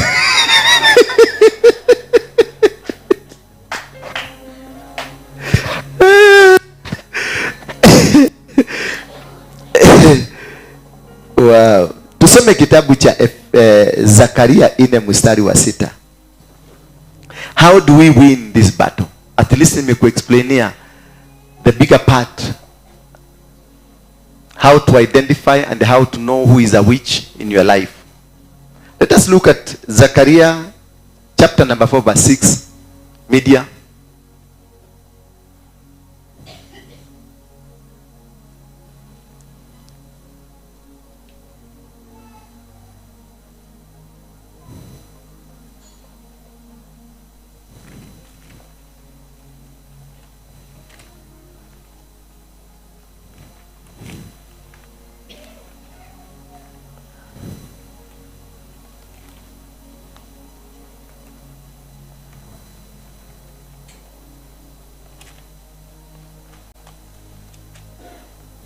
Zechariah 4 verse 6 inasema hivi. Then he said to me, this is the word of the Lord from Zerubbabel. It is not by mighty nor by power, but by my spirit, says the Lord of hosts. Who are you, O great mountain? Before Zerubbabel, you shall become a plain, and he shall bring forward the top stone amidst shouts of grace, grace, grace. Step number 1 to defeat it is to understand it is not by power. And to understand whatever you are fighting against, hiki kitu ambacho unapigana nacho si cha kutumia nguvu. Witchcraft, we don't use nguvu. Witchcraft, we use the Spirit of God. It is not by power, but by God, by the Spirit of God. So you must increase the level of understanding. Increase the authority in you, godly authority. Because you will never be able to win against a witch. Because a witch anaweza kuwa wewe ni mchawi, lakini uchukue uchawi wako, unaroga huyu, uchukue uchawi wako udeposit ndani ya huyu, huo ukioperate hapo, lakini ni yeye unaoperate. Uchawi ni wako lakini uko ndani. Kwa mfano, wale wachawi wanakujanga hapa, wanakujanga kitu ya kwanza lazima waingie kwa choo. Kuna demon wana deposit kwa choo, wanazicha huko. Alafu wanakuja na demon zingine za kukamata mind za watu na mind za mtu ambaye anahubiri. Kisha wakati ikifika ni wakati wa deliverance, utaona amechomoka mara moja, ameenda kuchukua za vita, ndio akuje hapa azuie deliverance isifanyike. Bwana Yesu asifiwe sana. So mimi na wajuanga, nikijua me deposit, ndio unaonanga wakati mwingine na pitanga lazima niende choni pite ya wanawake ndio siingiangi, lakini kuna venye nafanyanga, lakini naingia kule na pita huko, naingia nazunguka hapo naenda huko, because kuna vitu na cancel. Nimejua Mungu anameniambia fulani amedeposit, go and cancel. There is a way God has instructed me how to do it. I cancel it, I destroy them. So by the time watakapa atakuwa empty. By the time watajaribu kupigana hana kitu, maana in the spirit I've been able to conquer them. I have been able to disorganize. I have been able to disorient them.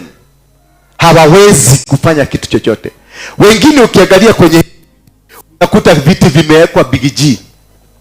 It is not a big G, si big G ya kawaida. Ni uchawi umewekwa kwenye hiyo kiti. Utakuta kuna vitu vingine hata viko na damu wameweka. Wengine katika zadaka badala ya kuweka pesa anaweka katishu kako na damu. Na anaweka hapo. Sasa wewe utafikiria ni pesa. Ukienda kufungua unakuta kuna nini? Wengine wamezungumzia, wamepaka hiyo pesa vitu. Bwana Yesu asifiwe sana. So wewe ukichomoa pesa ati mtu alitoa sadaka ni pesa. Si pesa, ni uchawi ya kukausha pesa zako. Sasa ukienda uziweke pamoja na zako unakaukiwa. So that's what I'm telling you. It is not by power.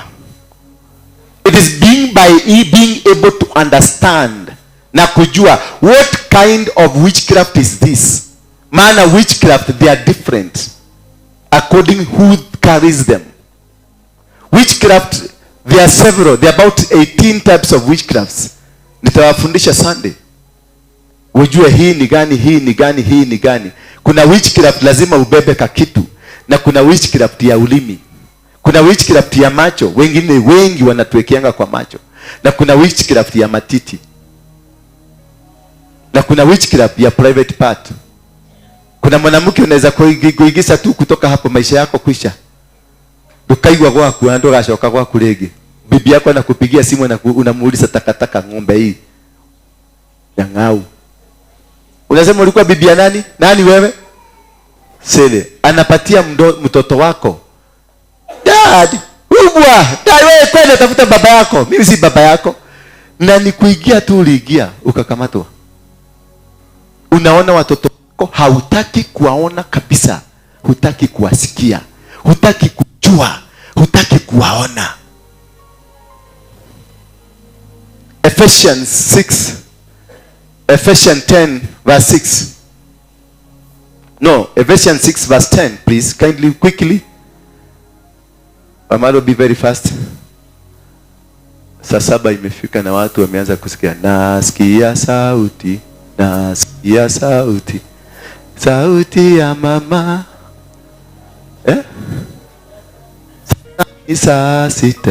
Sasa ni saa 6. Mwalimu kwa heri. Nilienda shule. Hatimaye mzidi kuwa hodari katika Bwana na katika uwezo wa nguvu zake. Mmenielewa sasa? Ni katika Bwana. Muendelee kuwa hodari katika Bwana na katika nini? Nguvu zake. Maana wewe hauna nguvu zako. Hauwezi kumshinda mchawi. Wachawi wataweka hilisi kwenye mlango.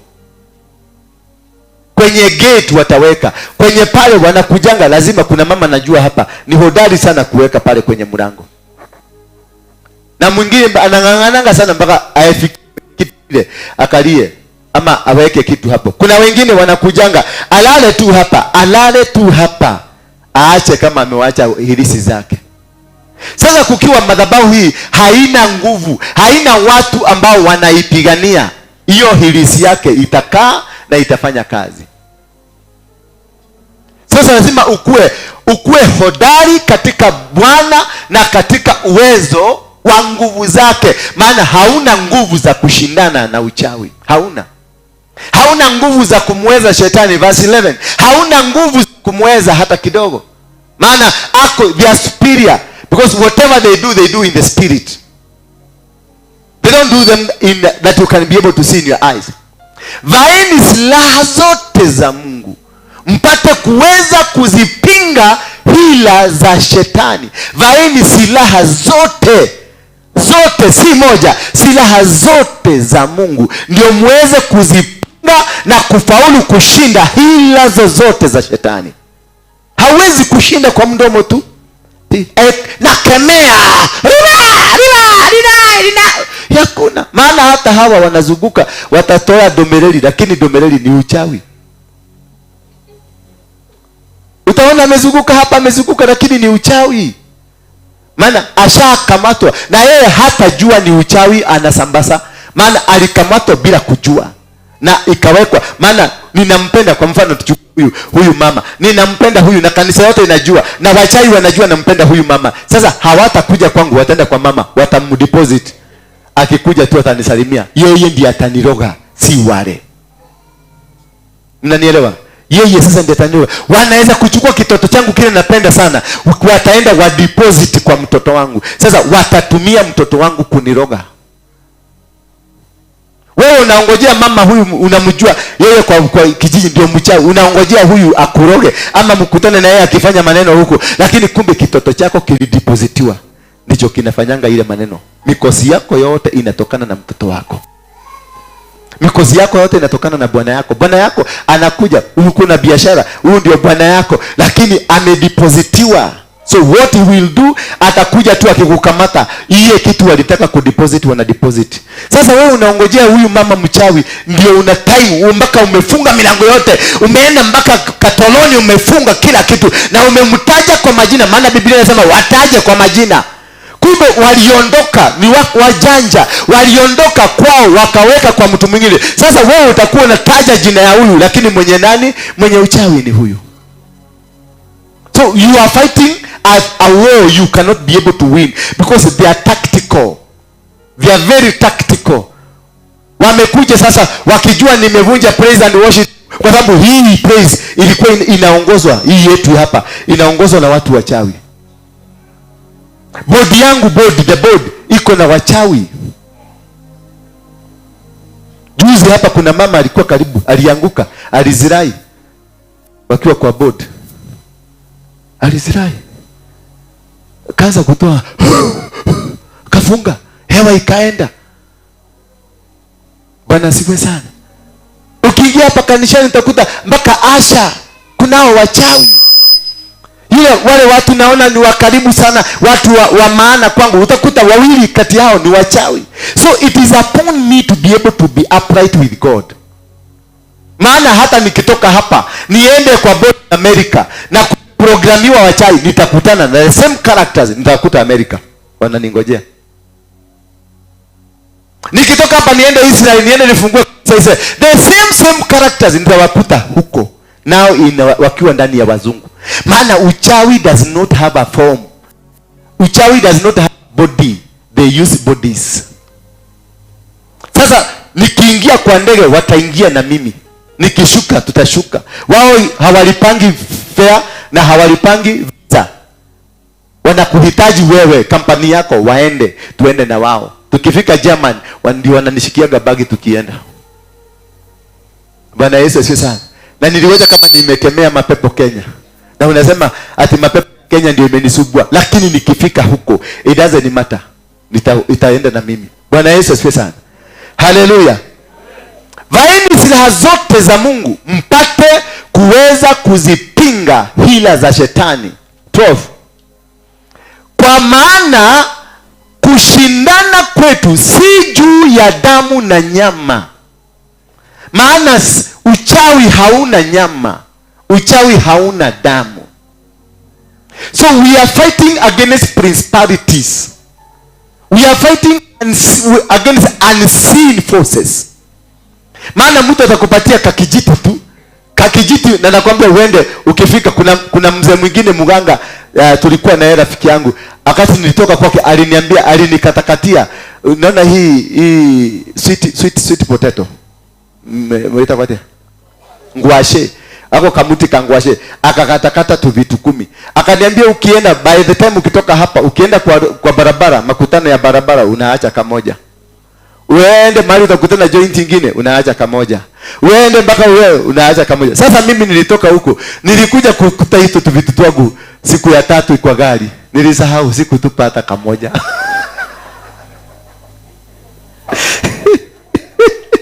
Sikutupa hata kamoja. Nilizikuta nazo. Si juu ya damu na nyama, bali ni juu ya falme na mamlaka. What we are fighting against ni falme. Falme, it is kingdom. Kingdom is not physical. Kingdom, it is the king. Subdivide king, weke dom. It is king, but dom is dominion. Dominion ni nini? It is the spirit behind the king. So Ruto is the king, but spirit yake ni gani? Mumeiona power ya spirit yake? Imepeleka mtu nyumbani na hajaogea. Hajaogea. Lakini mtu wako nilimwona Kirinyaga akisuguka huko akiuza madisi. Ako nilimwona jana Kirinyaga alikuwa anauza madisi. Kakwanyuka aleka latina. We wakaratina. Ni jirani. Umete na kula mathera ma githomo. Kula kwa mawajiko. Bwana asifiwe sana. Ni juu ya falme na mamlaka. Falme ni kingdom, is a spirit. And mamlaka ni principalities, authorities. So you are not fighting against a human being.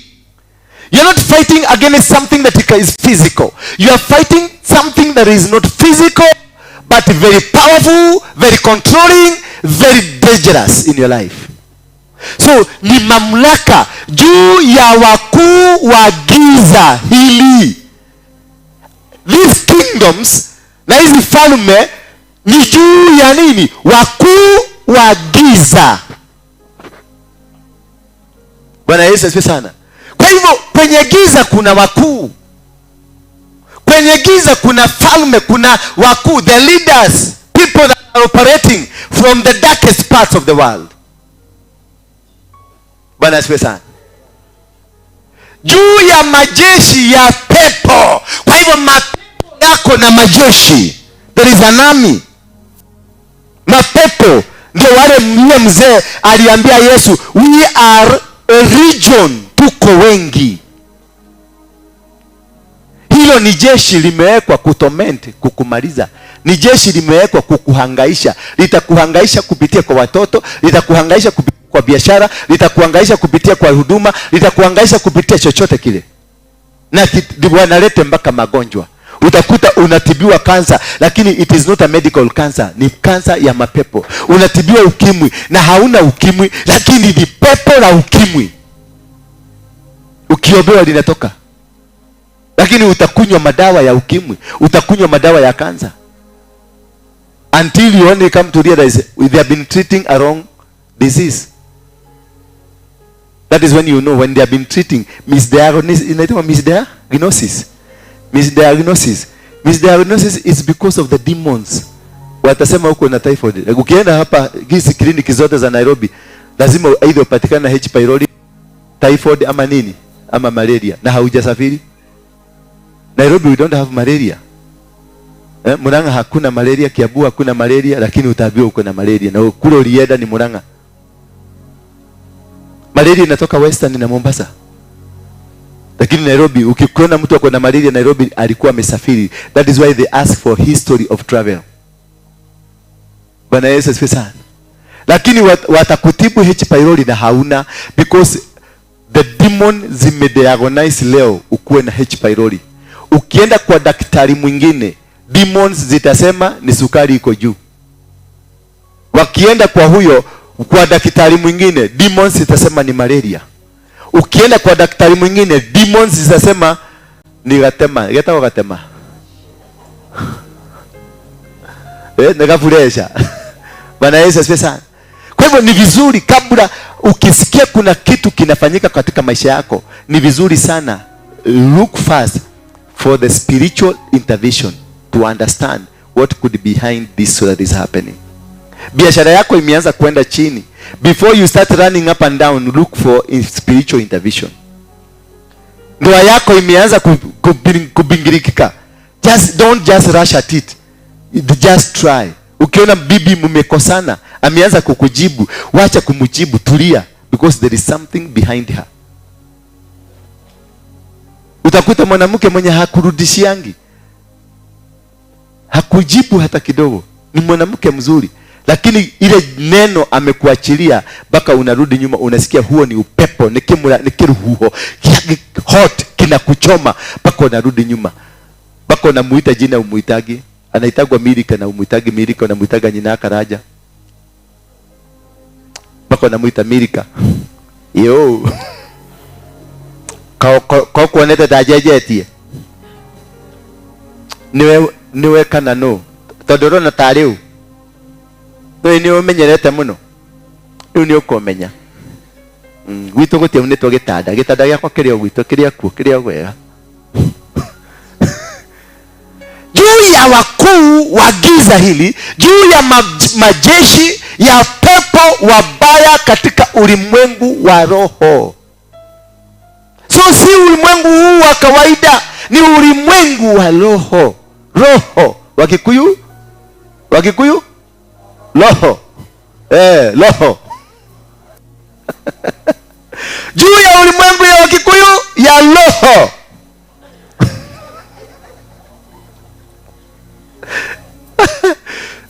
So this isn't something that is physical. Sio kitu unaweza kuguza. So unahitaji to discern. Unahitaji kuelewa, ukue na Mungu, kuelewa.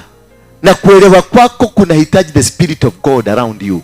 Kwa sababu hiyo, twaeni silaha zote za Mungu, mpate kuweza kushinda siku ya uovu. Wakati watakuja kukuvamia, wakati watagonga meza yako, wakati watakushambulia, wakati watakuangalia na jicho, unaona hii jicho ni nyoka. Unajua kuna venye mtu atakuangalia na akuangaliagi, anatoa jicho na ulimi inatoka nje, unajua hii ni kobra. Mara moja straight away kama nyama ni kobra, unadili nao. Sasa ruka nyuma, maana atakurushia mate. Bwana Yesu asifiwe sana. Kuna kama mama kengine hapa kalikuwa kananipenda kia nguvu juzi tu. Kalikuwa kananifanya ka intercessor, mnakajua? Sitaki kukataja, kalikuwa ka intercessor hapa. Kalikuwa rafiki ka ule mama, anaitwa yule mama rafiki. Kalikuja kwa ofisi yangu. Kakaniambia dina domereli mwadhani anagerete. Sasa mimi napenda domereli sana. Na hapo ndio weakness yangu. Nikamwambia ingia kwa ofisi, akaingia. Tabeto hoya. Mwadhani Jesu Ngai nitoka nyumbe no Ngai duka teno yaku ri ciugo iria ngumwira cituike cia gwitikirika. Mimi nikasema amen. Acha mimi nilikuwa idipere zamani. Otoria gwataria kiambereria no ria gutarie riu no ria wakoro magana-ine ma miaka.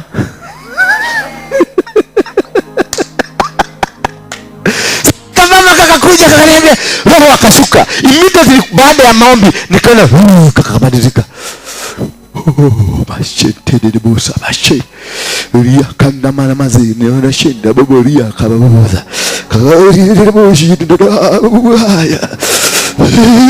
Usirianda. Tukata ya mwadhani. Ni sasa akageuka, akakuwa Mungu.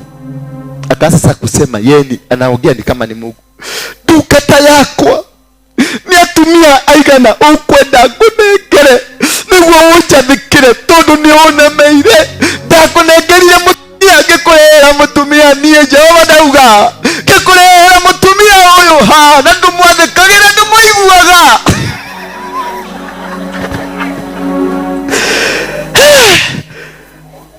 Nikaacha roho akiongea kaongea kamaliza. Sasa nikamuuliza dina konyita wega mwathani ekuga arauga mutumia ni uriko ni ukuna no urangararia ni Ngai waku ni ndakuhete huduma eno na ndirenda gugutheremia. Nikawacha tena amalize, nikamuza Jehova ri arauga kukunge ni ndetikira mutumia ni uriko riu urenda kufuatia roho wa Ngai. Nikamwambia acha madireda kufuatia ndenda gwathikira roho wa Ngai yuyu wiha kariu nida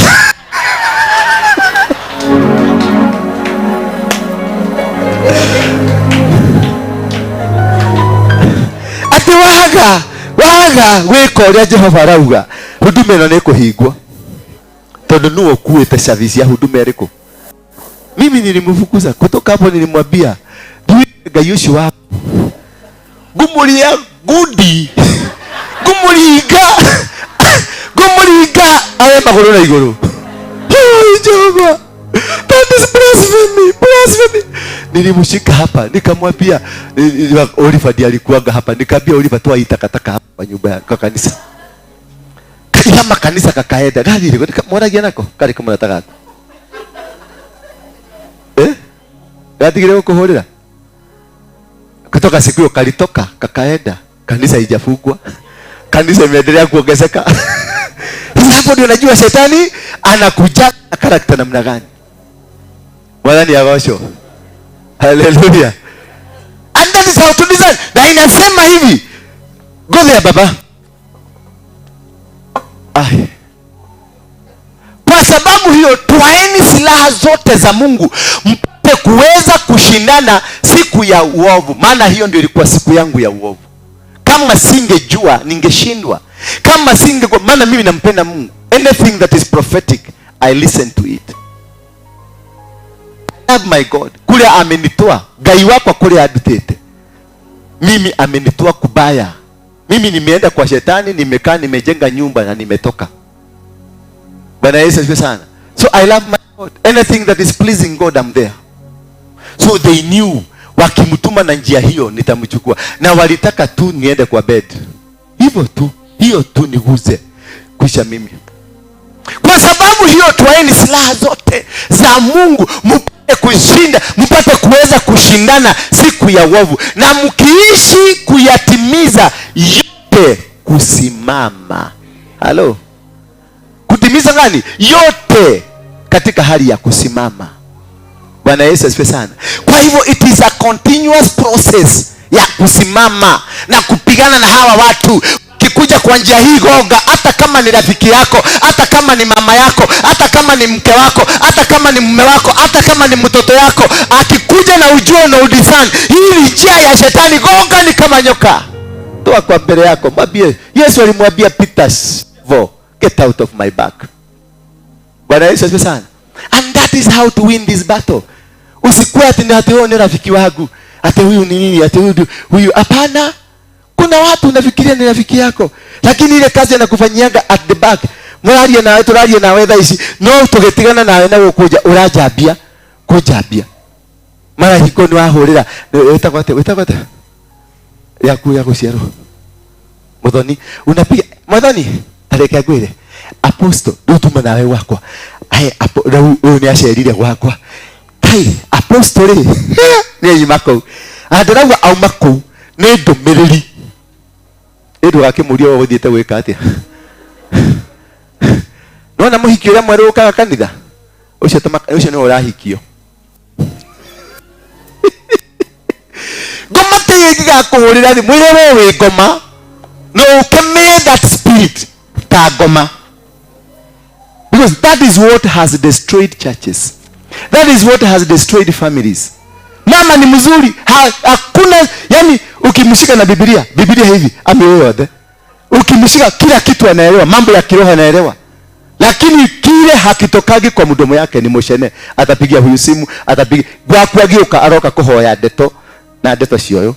Tondu akorogo na spirit ya ngoma ya kuraga andu. It's a python. Hello. Basi simameni mkiwa mmejifunga kwenye viuno. Inaitwa nini? Breast belt nini? Ya of nini?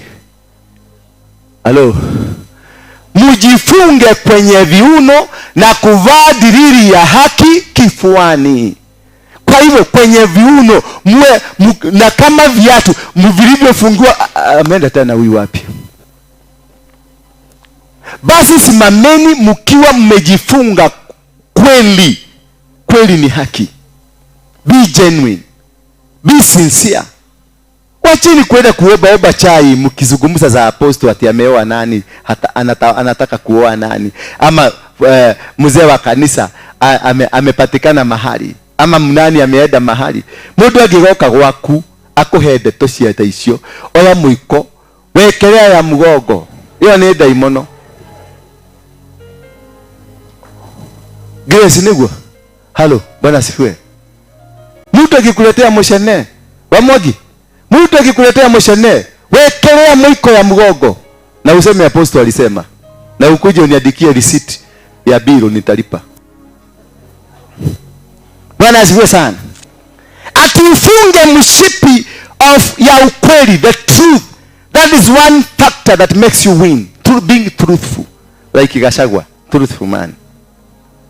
Number 2, basi simameni mkiwa mmefunga kweli viunoni na kuvaa diriri ya haki, na uwe mtu ambaye ni mtu wa haki, justful, righteous.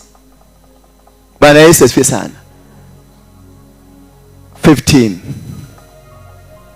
Na kama viatu vilivyofungiwa miguuni mwenu muwe tayari kutangaza injili.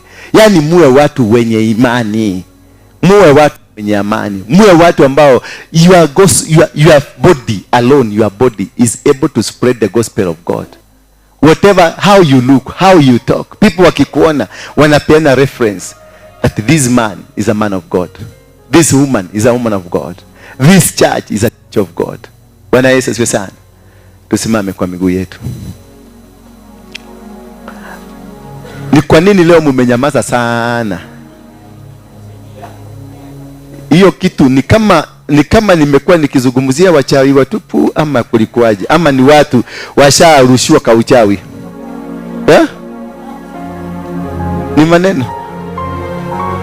Ni maneno ya ukweli. Hata leo hamukulala. Nimejaribu kuangalia nimeone nani analala. Ni mmoja tu alilala. Tu ndiye alilala. Ni maneno mzuri.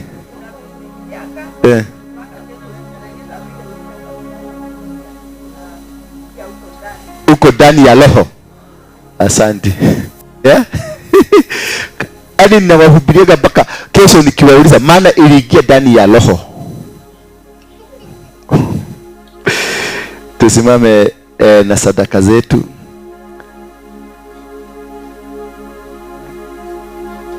Sadaka zetu, kila mtu ashike sadaka zake kwa mikono wake. Nataka kuambia sadaka zako. Na kuna siku ya Thanksgiving. Sijui ni alini. When is it supposed to be? The coming Sunday. The coming Sunday. Okay. Prepare for this day. It's a special day. We shall be giving our sacrifices to God as a thanksgiving. At America, why America is great? Because they have a Thanksgiving day. It is very. Kwa hiyo tulikuwa na wao kesha, mlisoma vizuri kuhusu Thanksgiving. It is the most important thing that you ever have in your life. Kila mtu ako na bahasha yake. Yes. Na kama hauna pesa, wacha kufunga bahasha, na kama hata kuna pesa usifunge hiyo bahasha, usifunge. Usiweke mate yako. Hizi bahasha tumezitoa kwa Wahindi. Kama ni mtu wa M-pesa, kuna pay bill ni 247 935 035. Imeandikwa tu kwa ukuta, mtaziona. Hii bahasha wacha kuweka mate yako hapo. Maana hii bahasha hujui kule imetoka. Hujui ni nani aliifunga, ilifungwa na kemiko gani. Na unaweka ulimi yako. Alafu hiyo ulimi unapelekea boyfriend na wewe unampatia ulimi, na hujui kitu ni nini uliokota na ulimi. Ama unapelekea girlfriend. Wacha kuweka mate, wacha kuifunga, acha tuikae wazi. Vitu ni zako. Si ndio? Wale wa M-pesa muweke pale.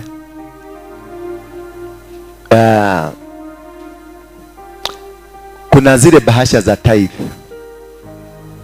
Bahasha za tithe ni tofauti kidogo. Nipatie bahasha moja niwaonyeshe. Chap chap. Asante, lete hii. Hii bahasha ni yako. ni tithe, ni ya tithe na ni yako permanently. Alafu ndani yake iko na kadi. Kwenye hii kadi unaandika kama huyu mzee, unaona ameandika kile ametoa, ni mimi peke yangu ninaruhusiwa kufungua hii bahasha. Why we have this card? Kuna mzee alikuja hapa juzi Saturday, alikuwa na tatizo maisha, na si yeye alitaka kukuja. Si yeye alitaka kukuja. Mimi ndio nilimpigia simu. Maana niliangalia kadi yake, wakati alikuja wiki ya kwanza alitoa tithe ya shilingi 3,000. Wiki ya pili akatoa shilingi 3,000. Wiki ya tatu akatoa shilingi 2,500. Wiki ya 4 akatoa shilingi 2,000. Wiki ya 5 alitoa tithe ya shilingi 1,000. Wiki ya 6 alitoa 500. Sasa hapa nikaangalia nikajua hii trend ya huyu mtu na ni mshirika wa hapa kuna shida. Nikampigia simu nikamwambia akuje kwa ofisi yangu. Nikamwambia kadi yako hii niko nayo, na historia ya kadi yako inanionyesha uko on downwards, ni kuenda unaenda. Sasa ndio akaniambia shosho yake ilikuwa na cancer, so alitumia pesa zote kufinance matibabu ya shosho. So hata duka ni kufunga anafunga, maana amepatiwa warning ya mwisho ya kulipa rent, na ilikuwa imeaccumulate imefika 100,000. Mimi nilifuta tu checkbook mahali tunaikanga tithe, nikamwandikia 100,000, nikamwambia nenda ulipe rent nusu na nusu uende urudishe kwa kazi, kwa sababu ni mshirika wangu. Ndio kwa maana ako na uwezo wa kutoa, na ndio kwa maana nimeweka hii card ndio nielewe, are you climbing or you are going down? That's the reason of a tithe. Si eti kuna pesa yako sana tunataka, na hiyo pesa tumeiweka kwa bank. Maana kwa hiyo pesa yako wewe umetoa na mwingine, huyo mzee nilimwandikia 100,000 aende ajinusuru ndio arudi kule, kwa sababu ingekuwa 3,000, 3,200, 3,500. Ndio unajua huyu mtu mnatetangu akuje alikuwa at the level of 1,000 bob. Sasa amepanda. Tithe yake anatoa shilingi 10,000. Tithe yake anatoa shilingi 20,000. Sasa ndio unaelewa mafuta yako inasaidia huyu mtu kukua.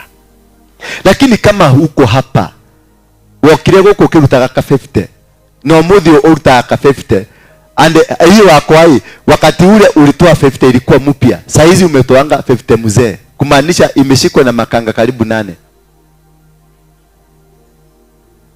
Bwana Yesu asifiwe sana. You are not supposed to come and sit under the anointing that is not helping you to grow. Never sit under anointing ambayo haikusaidii kukua.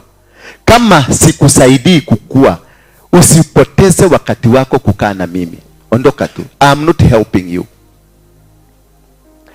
Kama unaongojea nipige muujiza, kama muujiza mnataka, muujiza ndio huu hapa.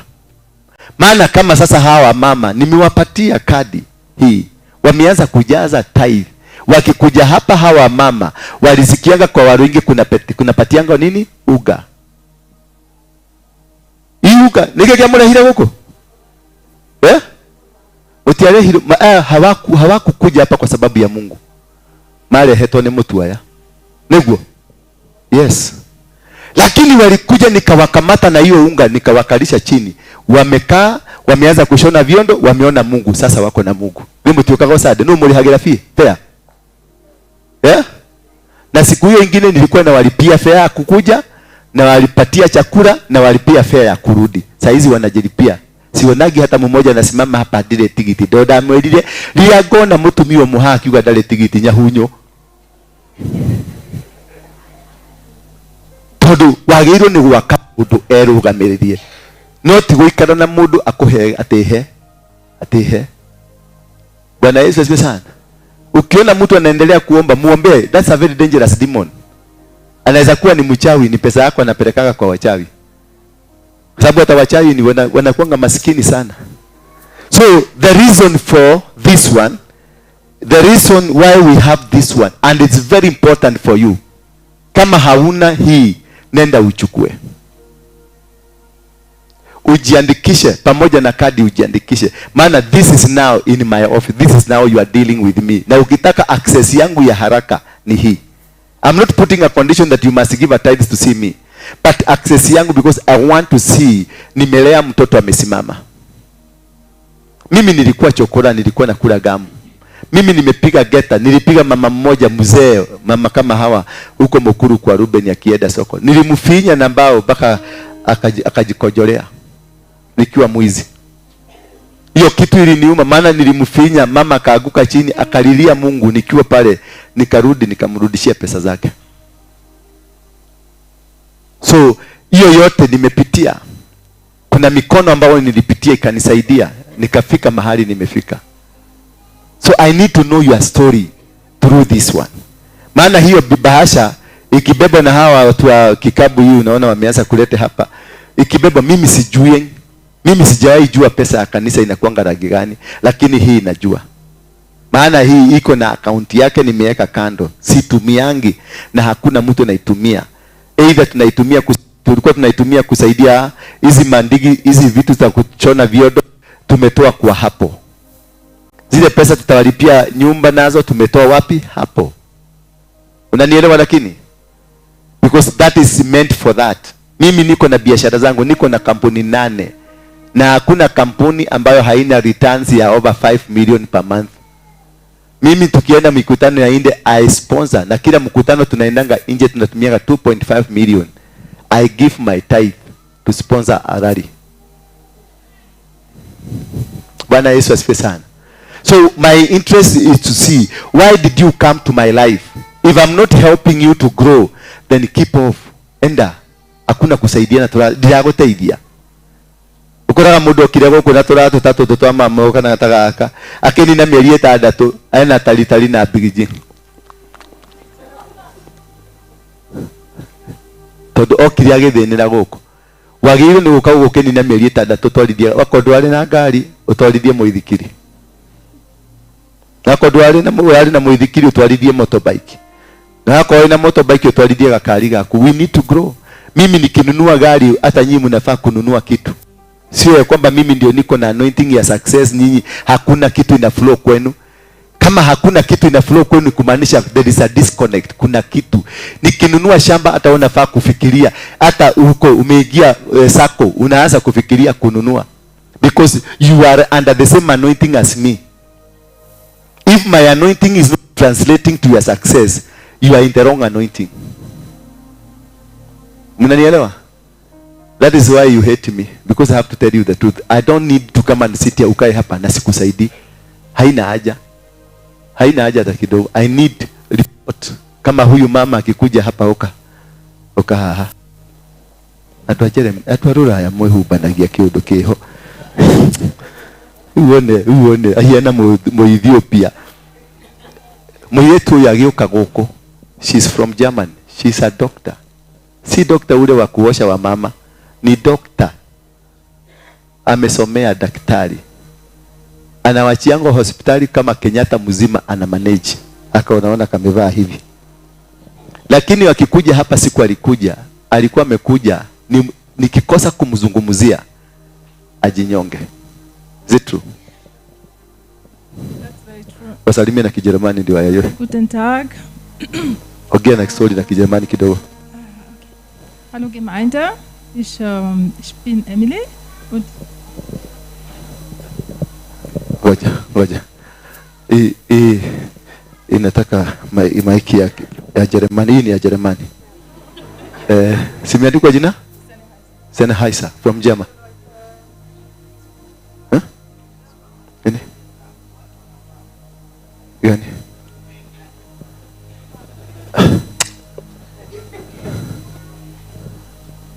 Kamu tumetonea.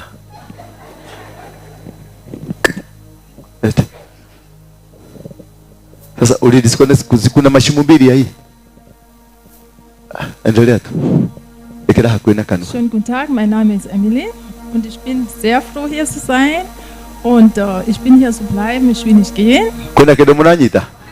Tigana o mariria kile makonyita. Ai I told you, I said, hello, church.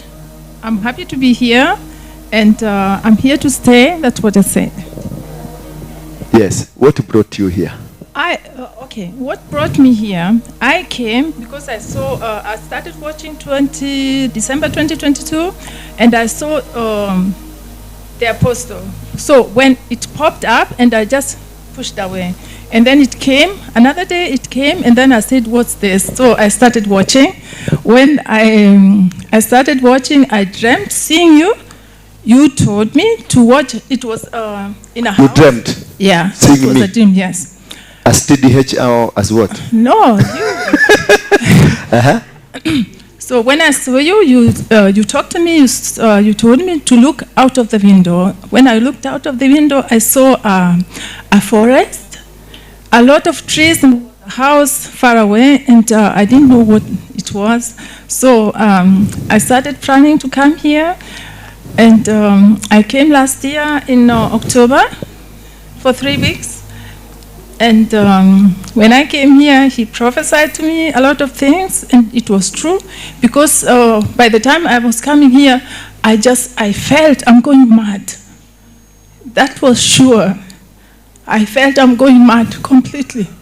So when I came here, he prophesied, and when I went back, whatever he prophesied, two things came to pass. It didn't take long. Because one was, you said I'll be traveling, and you said it's not for me, it's also for my child. And my son started traveling. He went to America for work, and then he got like a contract. He works in Germany, but he'll be going out for work. And the other one, it was, you said there are 3 companies who are having money, my money. So I got my money. Yeah. You were employed? Huh? You got employment? No. The companies were holding your money? Yeah, I didn't know about this money. Wow. Explain. So they wrote me a letter. You never told me that. I didn't tell you because you didn't have time to ask me. Okay. Now explain to me. So I got that money. How? The company was holding your money? Yeah, they wrote me a letter, and they said they have money. Okay. My money. Yes. Which I didn't know. I didn't pay no cents. So, they're having. So did they give you the money? Yes. Did you send me some money? No.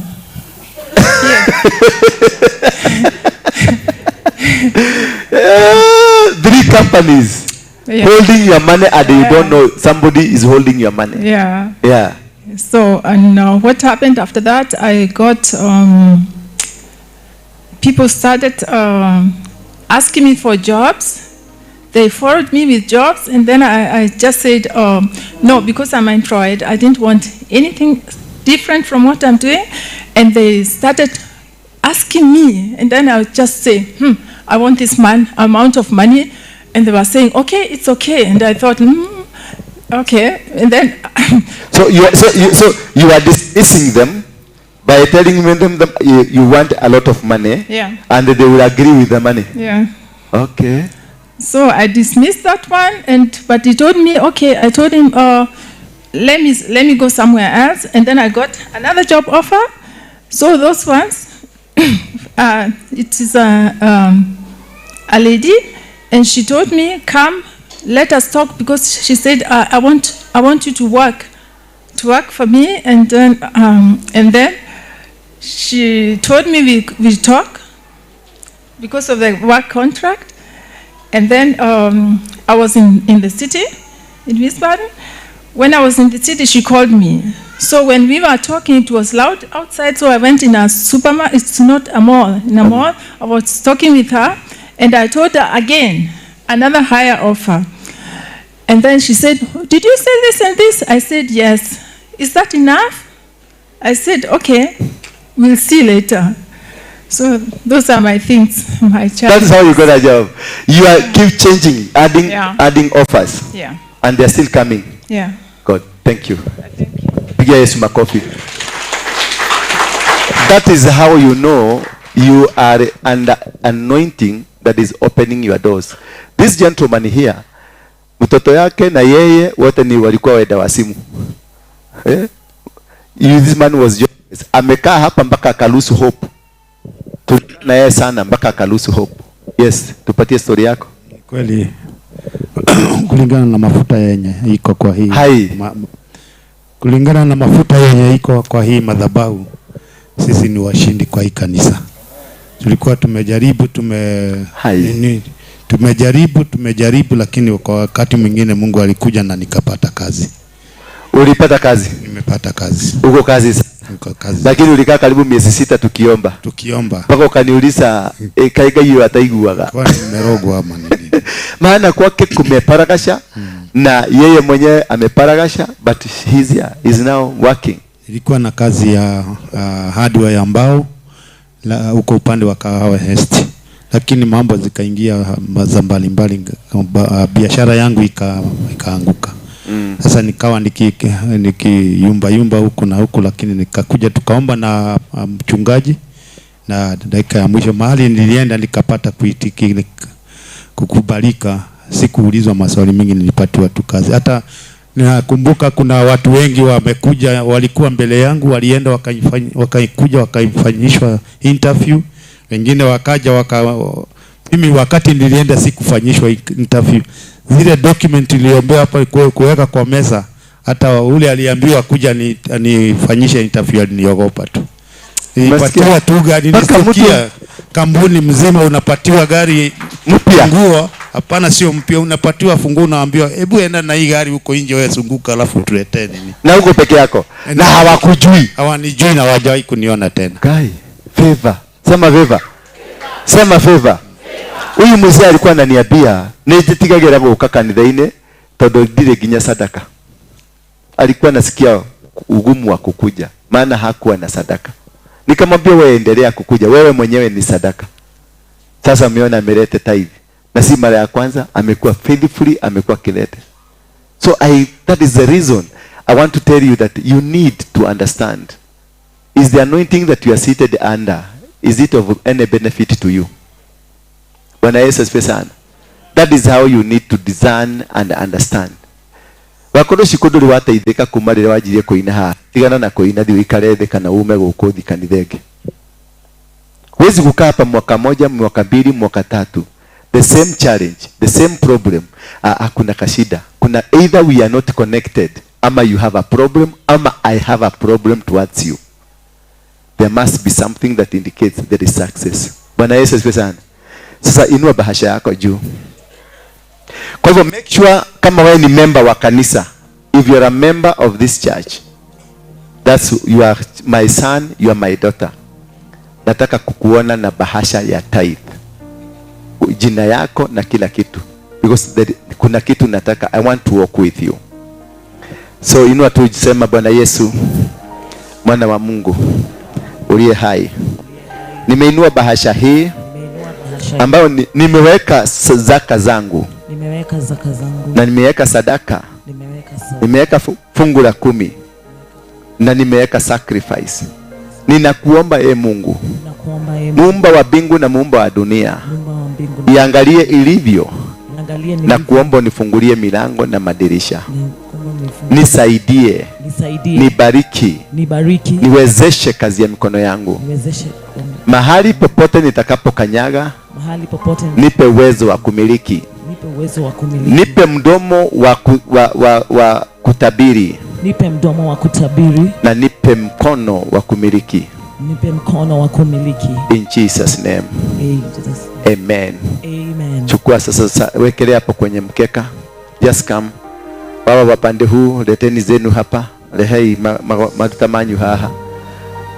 Tafuta msisukumane, wekeni. Wale watu wa M-pesa ni sawa. God bless you. Lete. Kama uko na sacrifice,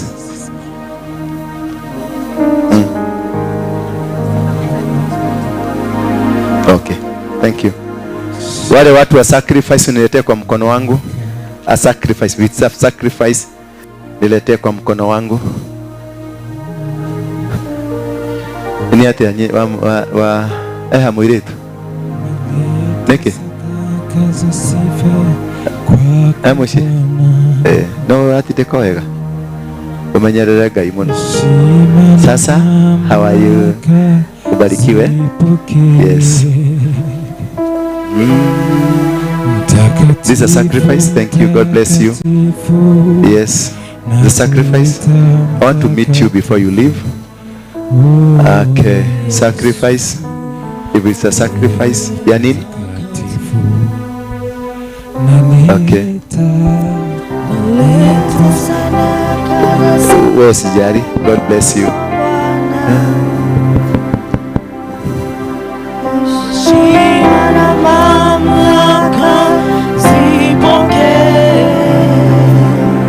Kabla hatujaimba, kwa wale ambao hatukuwa nao asubuhi, tumekuwa tukisaidia hawa mama jinsi ya kupata mahali pa kukaa, maana wengi hawa wanalala kwa makatan na wanalala kwa makaratasi. Sasa kuna mama mmoja ako Ulaya, Amerika, alisikia hiyo na kanunua shamba huko Malindi, na hiyo shamba ndio hii, na ni kubwa tu kiasi, lakini sasa hawa mama hatutawapeleka Malindi, tutauza. Emily, ende utafute pesa nikuuzie. Wewe ni mtu unaweza, umezoea kukaa kwa wasugu, uende huko, mama tuwatafutie huko kidogo, si ndio? Hii title imeandikwa Mfwafo. Mfwafo ni foundation yetu, na kwa hivyo ni kumaanisha wako wapi yule mtu wa Mfwafo? Msiseme nilichupatiwa shamba nikaenda kuuza. Shika. Mfwafo ni foundation yetu ambayo tunatumia kusaidia watu kama hawa vijana, kutafutia watu ajira. So soma hii kitu yo, utuambie inasoma namna gani?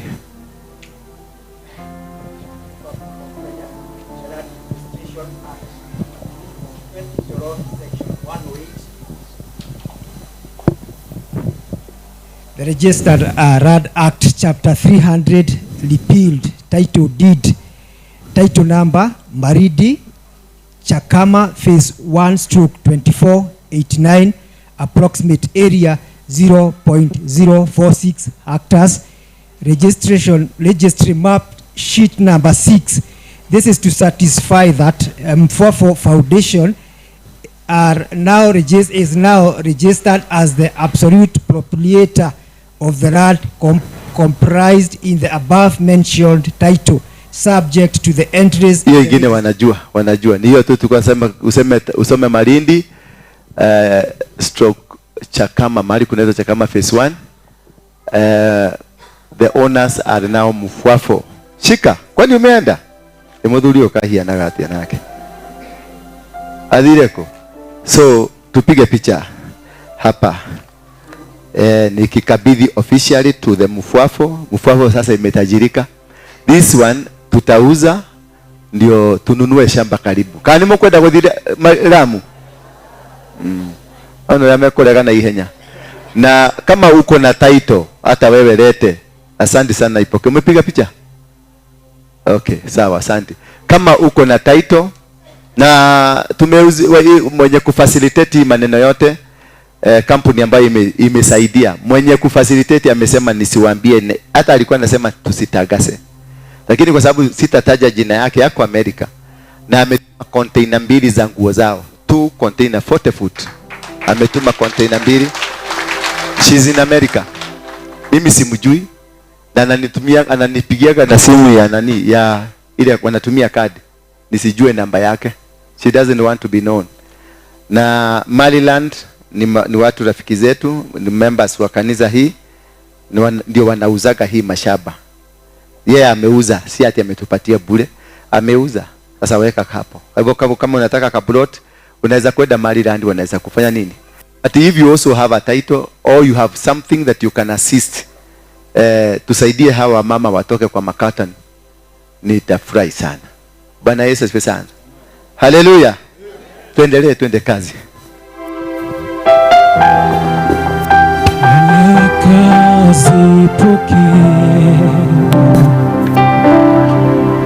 Mtakatifu, mtakatifu, nakuita mtakatifu. Yesu, wewe mtakatifu,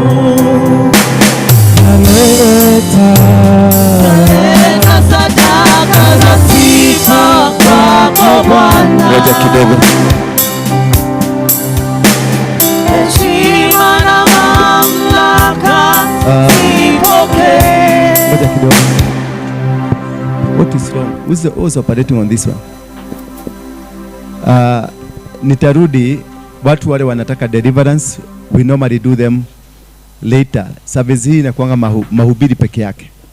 Kwa wale wageni wetu, this service ni mahubiri peke yake, teachings. But after this, saa 9:30 nitaingia for those only ambao wanataka deliverance. Nitakuja, nitawahudumia. Kwa hivyo msubiri, na pale nje kuna mahali mnaweza kwenda kukula kahawa.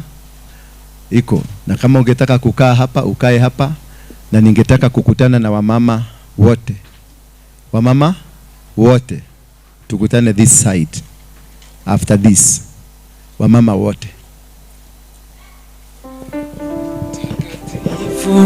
Mtakatifu, nakuita mtakatifu.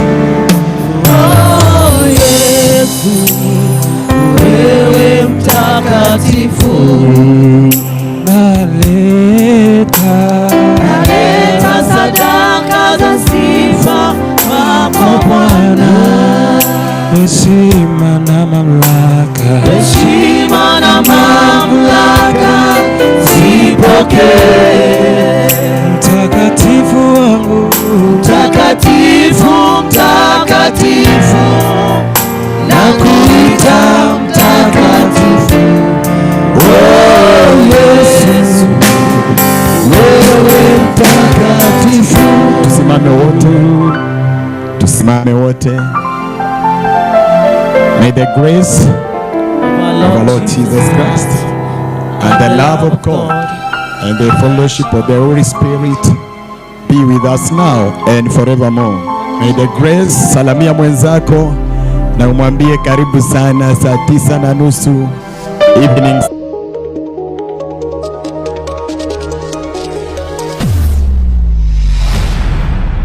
Bethel Clouds TV, empowering lives.